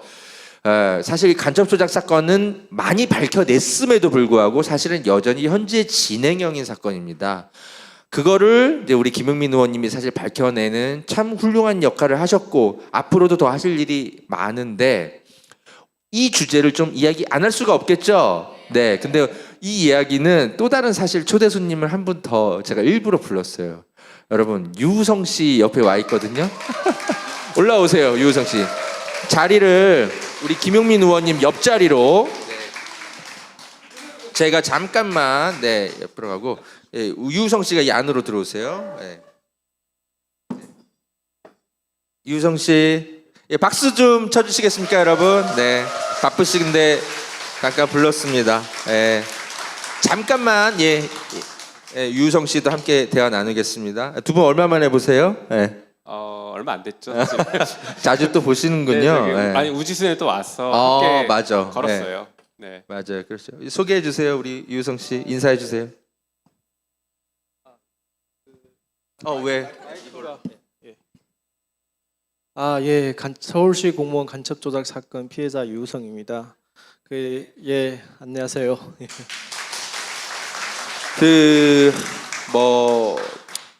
사실은 그죠.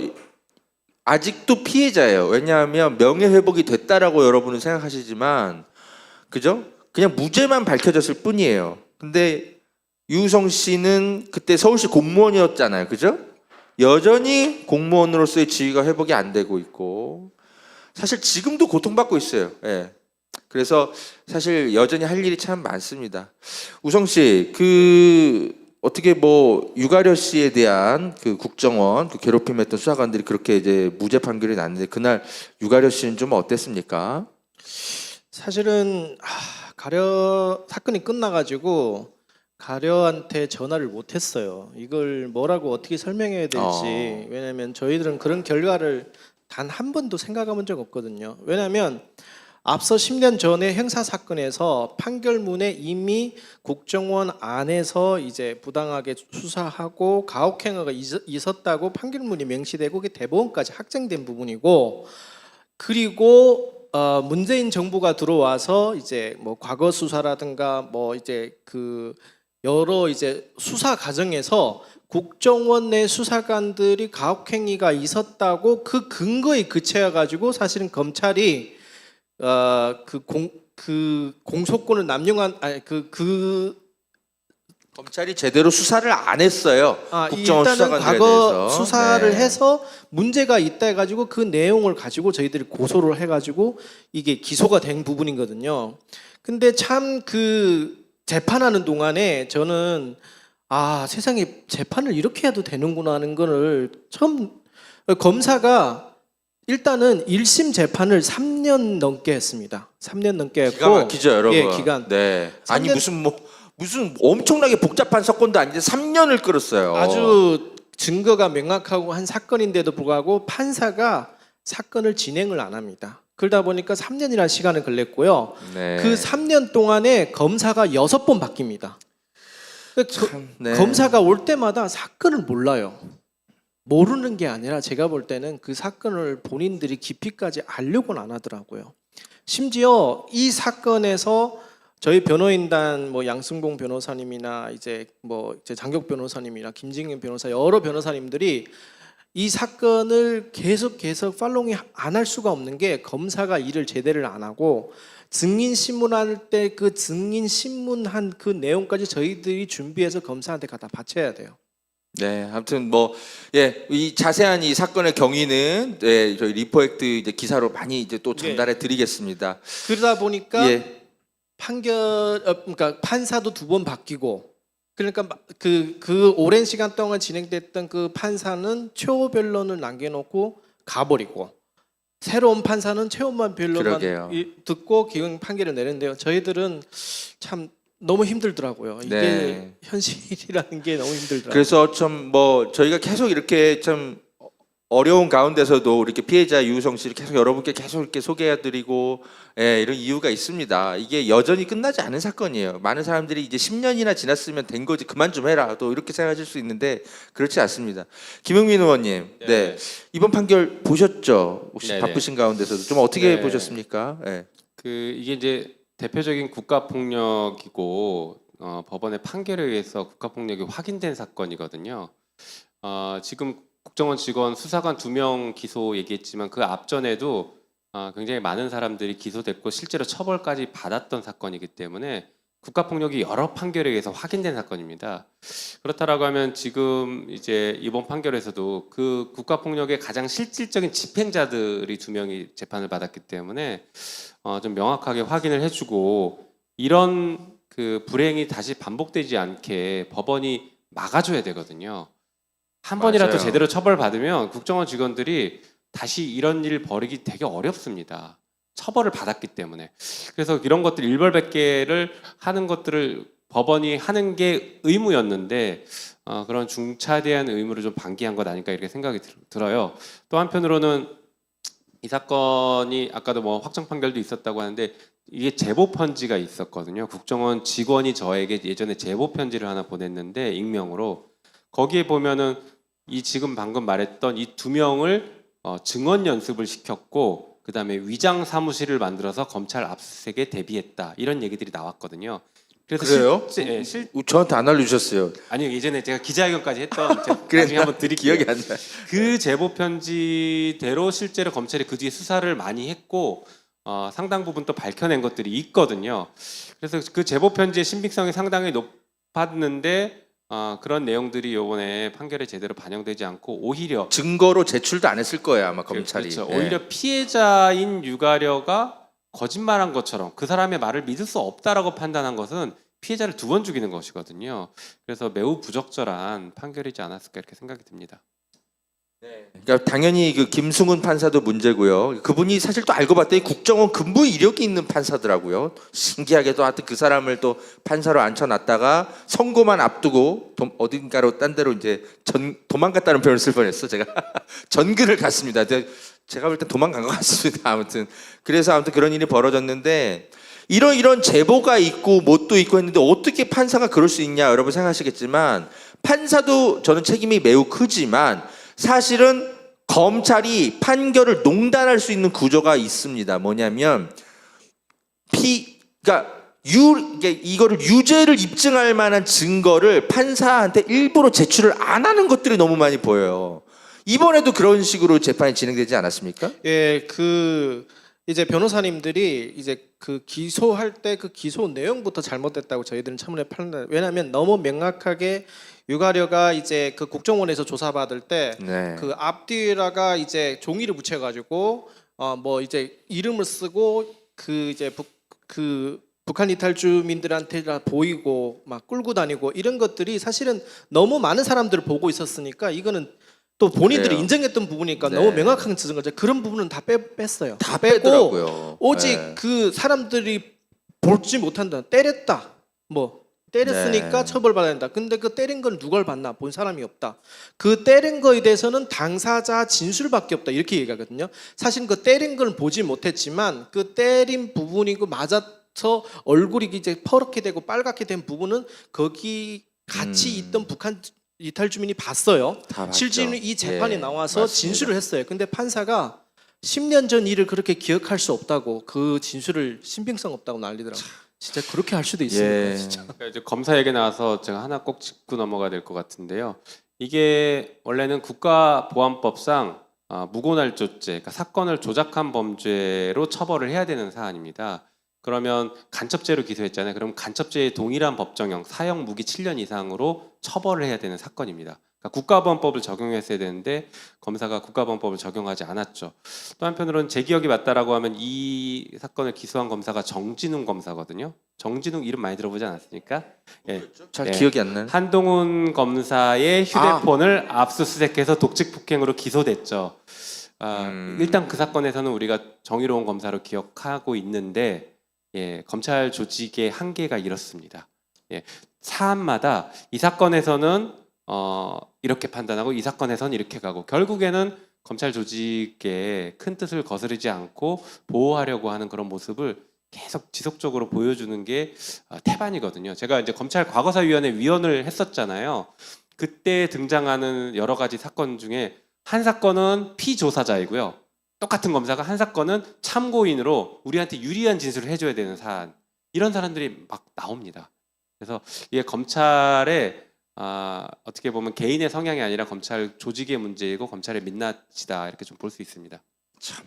의원님, 네, 아무튼 이 사건에 대해서는 우리 유우성 씨 한번 좀 다시 모시고 네, 이야기 좀 들어봐도 되겠죠? 네, 오늘은 이제 김용민 의원님이 이제 주인공이라 김용민 의원님께 한 번 더 질문을 드리면요. 뭐 어떻습니까? 이제 이 사실은 저는 이 판사도 문제였지만 검찰이 얼마든지 사법부를 기망할 수 있는 우리 사회의 어떤 사법 시스템의 문제가 이게 구조적으로 안 바뀌면 이런 일은 계속 반복되지 않을까, 저는 사실 그런 생각이 들었어요, 의원님. 그렇죠. 사실은 그 말씀하신 것처럼 법원의 문제도 분명히 있지만 뭐 그 앞단에 검찰의 문제가 이제 집약되는 거죠. 이게 나쁜 짓은 일단 국정원이 한 것이었는데 결과적으로는 그 나쁜 짓을 검찰이 막아주고 은폐해준 국가 범죄를 또 저지르는 사건이에요, 이 사건은. 그래서 이제 검찰 개혁의 굉장히 중요한 상징적인 사건 중에 하나입니다. 국정원 개혁으로만 우리가 기억할 수 있는데, 그래서 제가 이제 책을 썼습니다. 누가 죄인인가, 이제 자세히 나오긴 하는데, 처음에는 국정원의 범죄였다가 종국에는 검찰의 범죄로 귀결된 사건이고, 이 사건 때문에 국정원은 대공수사권이 폐지가 됐습니다. 그렇죠. 네, 네. 내년부터 이제 문재인 대공수사를 정부에서 못해요. 네. 그런데 더 큰 잘못이 있는 검찰은 여전히 권한을 그대로 가지고 있는 게, 이게 가장 심각한 문제이죠. 그래서 아직 끝나지 않은 것. 물론 이제 피해자 개인으로서는 이 피해 회복도 회복이지만 가해를 한 사람을 제대로 처벌받지 못한 이 억울함, 이런 것들이 여전히 남아 있는 사건이고, 우리 시민 사회 그리고 우리 나라에 주는 여러 가지 이제 질문들이나 그런 문제 의식들은 이런 것들입니다. 여전히 개혁되지 않고 계속 반복될 수 있는 구조가 남아 있다라는 게 좀 심각한 문제인 것이죠. 네. 그 이 정권 들어서기 전에는 사실 유호성 씨 사건을 바라보는 시각이 우리가 그래도 내 일이 아니고 다른 사람의 일의 느낌이었어요. 그런데 윤석열 검찰 독재 정권이 들어서고 나서는 이 사건이 우리 사건, 내 사건으로 느껴지는 거예요. 왜? 언젠가는 내가 그 피해자가 될 수 있겠구나를 정말 몸으로 체감할 정도로 공포감을 느끼고 있는 상황이에요. 근데 시민들 입장에서 어떤 생각이 드냐면은, 검찰이 잘못해도 사법부가 제대로 판단을 내려주면은 재판부가 거기라도 신뢰를 할 수 있는데 거기도 믿을 수가 없어요. 우리가 목을 크게 외쳐가지고 공수처를 만들어놨더니 공수처가 제대로 일을 안 합니다. 그리고 지들끼리 지네 사람 꽂아놓으니까 아무것도 안 하고 오히려 우리를 공격하는 사건을 1호 사건으로 책정을 하더란 말이죠. 자, 검수완박이라고 해가지고 검찰을 어떻게든 제어하기 위해서 우리가 힘들게 법을 통과시켜놨더니 이걸 또 되돌리는 꼼수를 씁니다. 도대체 검찰개혁 그리고 사법농단을 막을 수 있는 방법, 시민들이 더 이상 우리가 뭔가를 만들어 놓으면 그걸 그렇게 교묘하게 빠져나가는데 어떻게 할 수 있을까라는 지금 약간 무력감도 있거든요. 의원님 이 부분은 어떻게 어떻게 해주실 하실 거예요? 네, 네, 굉장히 많이 이제 해법을 치고 가세요. 지쳐 계시죠. 네. 진짜 저도 열받는데요. 사법부 기망죄 뭐 이런 법안도 검토해야 된다, 이런 의견이 있더라고요. 그거 조금 더 정확히는 법 왜곡죄라는 죄를 제가 지금 발의를 해놓은 상태인데, 그게 의원님이 발의한 거였어요? 근데 그게 역시 아직 통과가 안 되고 네. 있고, 또 하나는 사건 조작죄라고 아까 말씀드린 국가보안법 사건을 조작하면 동일한 죄로 처벌하는 그게 있는데 일반 사건에 적용이 안 되거든요. 그래서 그런 것들을 해놓는데, 보다 근본적인 것은 검찰은 공소기관으로 만들어 놓는, 검찰에 제대로 완전히 바꿔놓는, 이게 지금 근본적인 개혁이고요. 그다음에 사법부도 지금 민주적 통제를 거의 받지 않는 그런 구조이거든요. 그래서 민주적 통제를 받을 수 있는 구조로 만들어야 되는데 이건 헌법 개정 사항입니다. 그래서 이것들을 차근차근 해나가야 돼요. 그래서 제가 다음번 총선 전략으로 자꾸 이제 말씀드리는 것들 중에 하나가, 실제 민주당이 잘해서 실력을 보여줘서 다음번 총선을 이기기에는 지금 쉽지 않을 것 같아요. 그러시죠? 저는 그게 제일 좋다고 생각하는데 그게 지금 쉽지 않을 것 같다라고 하면 민주당에 대한 기대감 말고 우리가 시민사회를 바꾸고 나라를 바꿀 수 있는 기대감으로 총선을 치르자. 그건 헌법 개정이에요. 헌법 개정에서도 가장 우리가 관심 갖고 있는 부분이 탄핵제도입니다. 그렇지 않습니까? 지금 이 맞습니다. 어처구니 없는 윤석열 대통령 임기 5년 다 채우게 하는 거 도저히 못 보겠다는 것은 여러분도 똑같고 저도 똑같습니다. 네, 그렇게 하려면 둘 중에 하나죠. 임기를 합법적으로 합헌적으로 단축시키는 거 방법이 있을 수 있어요. 그게 아니고 더 빠른 것은 탄핵시키는 것인데 지금 탄핵 같은 경우에는 현행 헌법은 헌법재판소로 갑니다. 우리가 뽑은 적도 없는 재판관 9명이 판단을 해요. 이거 좀 비민주적이고 국민주권에 반한다 이렇게 좀 이상하지 않습니까? 맞아요. 많이 네. 이상해요. 국민주권에 맞게 네. 예를 들어서 국회에서 탄핵을 의결하면 국민투표로 결정하게 하던가 이렇게 만들면 되지 않겠습니까? 네. 탄핵이라는 것은 선출직 우리가 국민이 선출해 놓은 사람을 다시 되돌리게 다시 소환하는 절차의 하나입니다. 그게 강화된 징계 절차로 드러나는 것이죠.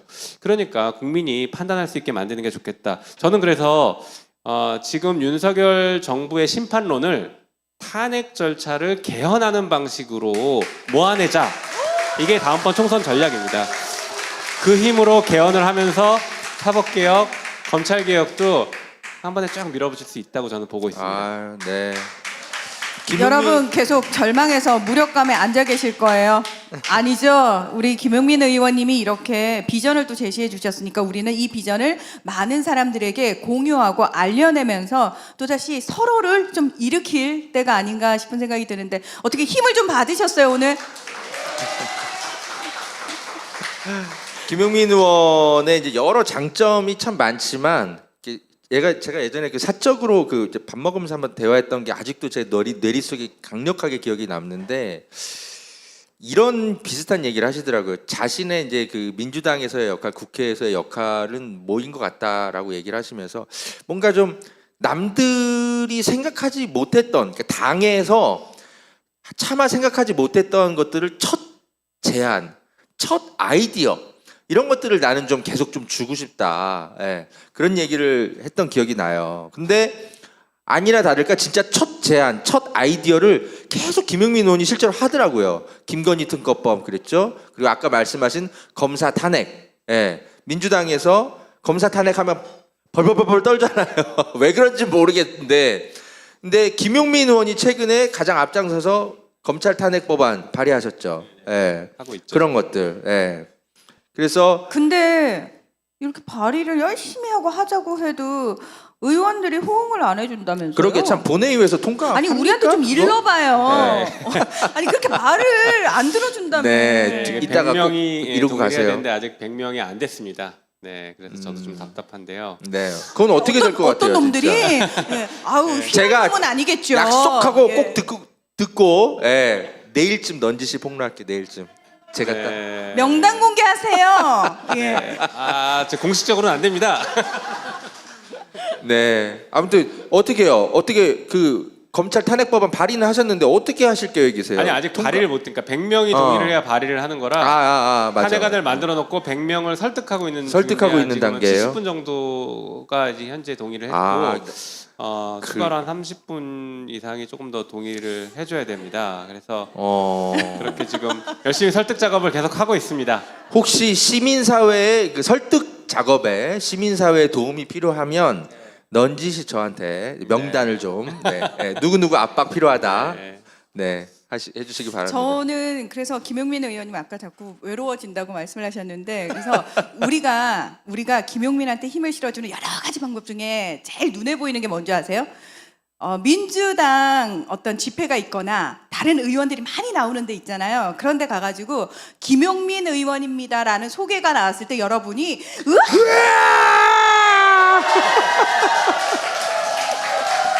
그거를 그렇게 의원들 보라고 다른 의원들 보라고 그러니까요 하고 계시죠. 그걸 더 많이 해줘야지 의원들이 김용민이 말 들어줘봐야 되겠는데 라는 마음이라도 먹게 할 수 있다는 거예요. 맞습니다. 네. 감사합니다. 자, 너무너무 네, 하고 싶은 얘기도 많고 듣고 싶은 얘기도 많은데 이제 사실은 또 다른 일정이 있어서 이제 사실 이제 마무리를 진짜 해야 돼요. 그렇지만 네. 여러분, 우리도 힐링 받았지만 우리 김용민 의원님에게도 힐링의 말씀을 줘야 되겠죠. 네, 사실 우리 스님 모신 이유가 스님, 예, 예. 이 상처받은 이 두 분들, 예. 네, 좀 힐링 좀. 야, 네. 하여간 뭐 의원님 말씀 잘 들었고 뭐, 유 선생님은 뭐 기존에 제가 아시는 분이니까 예? 우리는 가끔 보니까 이제 또 네, 방송 이외에서 더 잘 힐링 시켜드리기도 하고 제가 오늘 김용민 의원님 보니까요. 김용민 의원님이 다루는 주제들이 너무 무거워요. 예? 무국지사야. 무거워. 막 한 예? 지하 10층까지 내려갈 것 같아. 예, 저렇게 무거운 주제를 한 사람이 다루려면 아마 그 스트레스와 그 고독감, 그럴 겁니다. 외로움이 사실 굉장할 텐데 또 많은 사람들로부터 비난받고 또 사람들을 설득시키기 위해서 그걸 잘 견디고 있다는 것이 일견, 애처롭기도 하고 그죠? 다행스럽기도 하고 한데 제가 그 김용민 의원님께서 다루고 있는 그 무거운 주제를 보니까 보통 김용민 의원님처럼 저런 무거운 주제를 다루는 사람은요, 사람이 침울해져요. 그런데 다행스럽게도 이 김용민 의원님 보니까 약간 유머가 있어요. 유머가 있는 사람은 그 잘 견딥니다. 그리고 유머가 있기 때문에 다른 사람도 잘 아마 설득하실 수 있을 거고. 그래서 김용민 의원님께 바라는 것은 김용민 의원님이 가지고 있는 문제 의식과 여러 가지 법률가로서 제도적인 측면을 개혁하시려고 하는 측면은 아주 발군의 재주를 가지고 계신데 제가 볼 때는 유머러스하긴 하되 조금 부족하지 않느냐. 다른 사람을 설득하는 거는요. 사람을 설득하는 건 논리가 아니에요. 사람을 설득하는 건 논리가 아니라 웃음이거나 친근하거나 사랑이거나 그런 거잖아요. 그래서 저는 오늘 김용민 의원님 뵙고 나니까 저렇게 무거운 주제를 다루시면서도 유쾌하고 유머러스한다는 것에 일견 안도하면서 당부의 말씀을 하면 좀 더 웃음과 친근함으로 사람들께 다가가는 약간 코믹을 보강해 주시기를 당부드리겠습니다. 너무 어려운데. 예, 알겠습니다. 네. 우리 김용민 의원 저는 보면 여러 이제 정치인들이 많이 이제 그 오버랩 돼요. 사실은 뭐 노무현 대통령의 모습도 변호사 시절에 그 모습도 사실은 어른거리고요. 또 지금의 이재명 말고 좀 더 젊었을 때 이재명 변호사의 모습도 사실은 좀 많이 보이기도 하고. 자, 그분들이 참 오랫동안 우리들의 그 가슴 속에서 남아 있는 그런 정치인들이라는 건 좀 여러 이유가 있을 텐데 어쨌든 가장 중요한 건 시민들만을 위해서 보고 걸어간 정치인들이라는 거. 그런 점에 있어서는 가장 닮은 정치인이 아닌가. 여러분 동의하십니까? 네. 이제 마무리 발언을 좀 해야 되는데요. 네. 그런 분들 이제 제가 아까 이제 거론했던 노무현 대통령 얘기하는 겁니다. 솔직히 노무현 대통령님이 걸으셨던 그 길 계속 걸어가실 생각이십니까? 어떻습니까, 의원님? 그러니까 뭐 결론적으로는 당연히 저는 닮고 싶고 따라가고 싶긴 한데 함부로 그 얘기를 하기가 참 어렵다는 생각이 들더라고요. 네. 워낙 그 독보적이시기도 했고 또 고난의 길이기도 했고 또 한편으로는 요즘에 사실 우리 당에서 유행처럼 번지는 김대중 정신, 노무현 정신을 입으로만 팔고 싶진 않아서요. 그래서 그 얘기를 저는 함부로 하고 싶진 않습니다. 아이고 또 이렇게 너무 겸손하시기도 하지만 아무튼 네 그래요. 우리가 대신해 주죠 뭐. 네. 잘 걷고 있다. 박수. 네, 노무현 대통령의 길 가장 열심히 가장 닮게 걷고 있다고 저는 생각하고요. 아니 네. 우리 아이들이 나중에 나 정치인 되고 싶어요 할 때는 그때는 어쩌면 나는 김용민 의원님 같은 정치인이 되고 싶어요 하는 시대가 올 거거든요. 네. 맞잖아요. 그쵸? 갑자기 설레는데요. 그렇게 말씀드리니까 되게 설레요.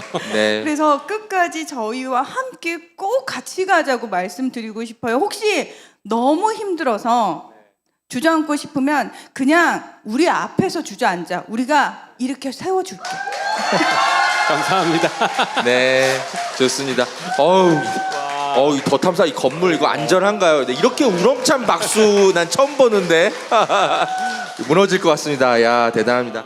자, 사실 이제 마무리 발언으로 그냥 가름할게요. 그리고 우리 유우성 씨도 기왕 나온 김에 우리 용민 오빠, 우리 사적으로 용민 오빠라고 부르거든요. 우리 용민 오빠에게 격려 말씀. 예.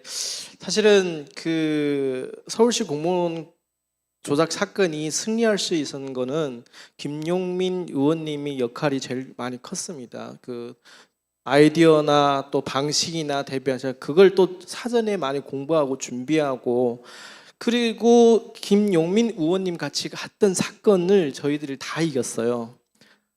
맞아요. 다 이겼어요. 박수. 네, 심지어 대한민국에서 공소권 남용과 관련된 보복 수사는 제 사건이 1호예요.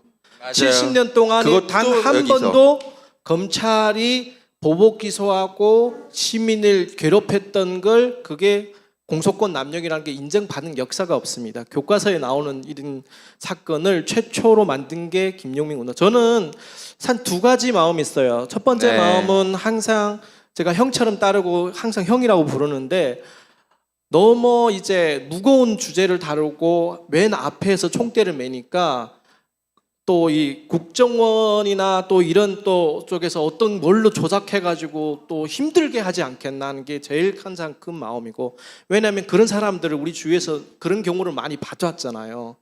두 번째는 용민형 같이 가게 되면 끝은 항상 받고 창대하고 우리가 승리할 수 있다. 그 기둥이 저는 한 번도 흔들린 적 없습니다. 그래서 이 방송을 보고 있고 또 이 지지하시는 우리 많은 분들이 사실은 우리가 법적으로 처벌을 하지 못하는 사람들 많지만 제 사건에 했던 그 사람 대한 그 책도 쓰셨고 그 책으로 역사를 남기고 그 책을 보면서 그 사람들이 응징할 수 있다고 생각합니다. 그래서 김용은 의원을 하고자 하는 일들을 덮어놓고 따라가면 끝은 승리할 겁니다. 언제 이렇게 말이 늘었니? 자, 네. 어떻게 보면 이제 너무 우리 가슴 벅차 오른다, 그죠? 사실, 네, 맞습니다. 저도 그래요. 사실 우리 김용민 의원님 덕에 사실은 유우성 씨와 저는 사실 친구 사이가 된 또 그런 인연이기도 합니다. 유우성 씨의 삶도 제가 참 응원하는 친구이고요.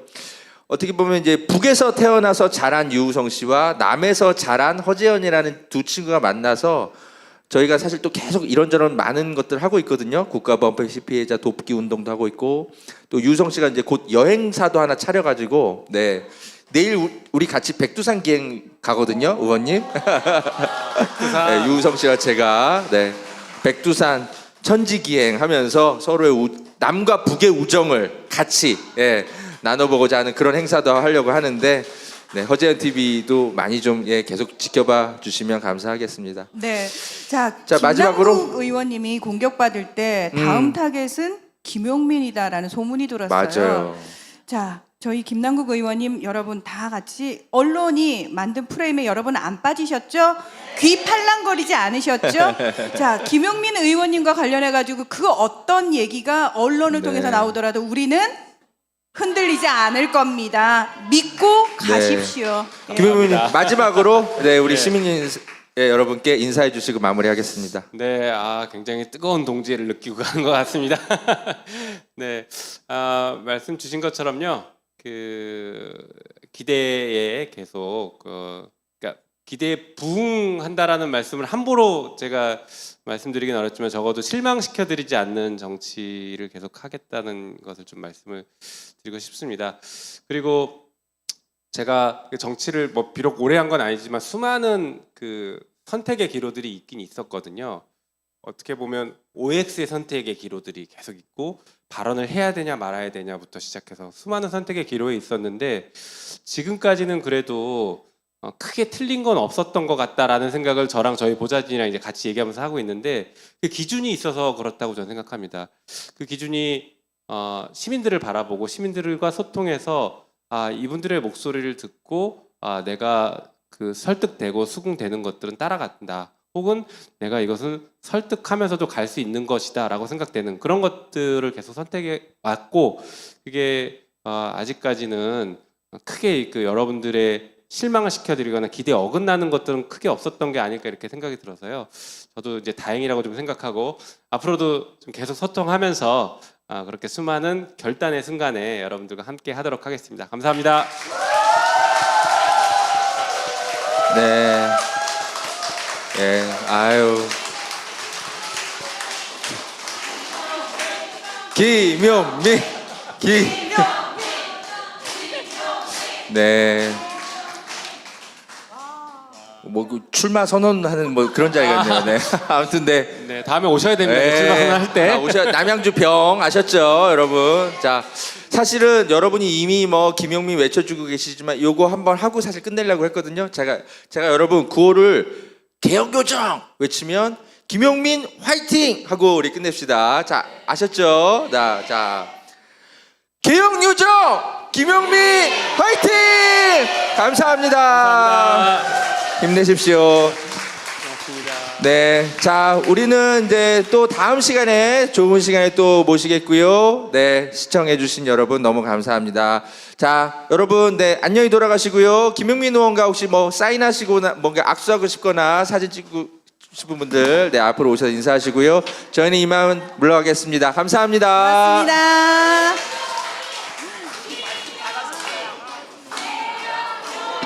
김용민.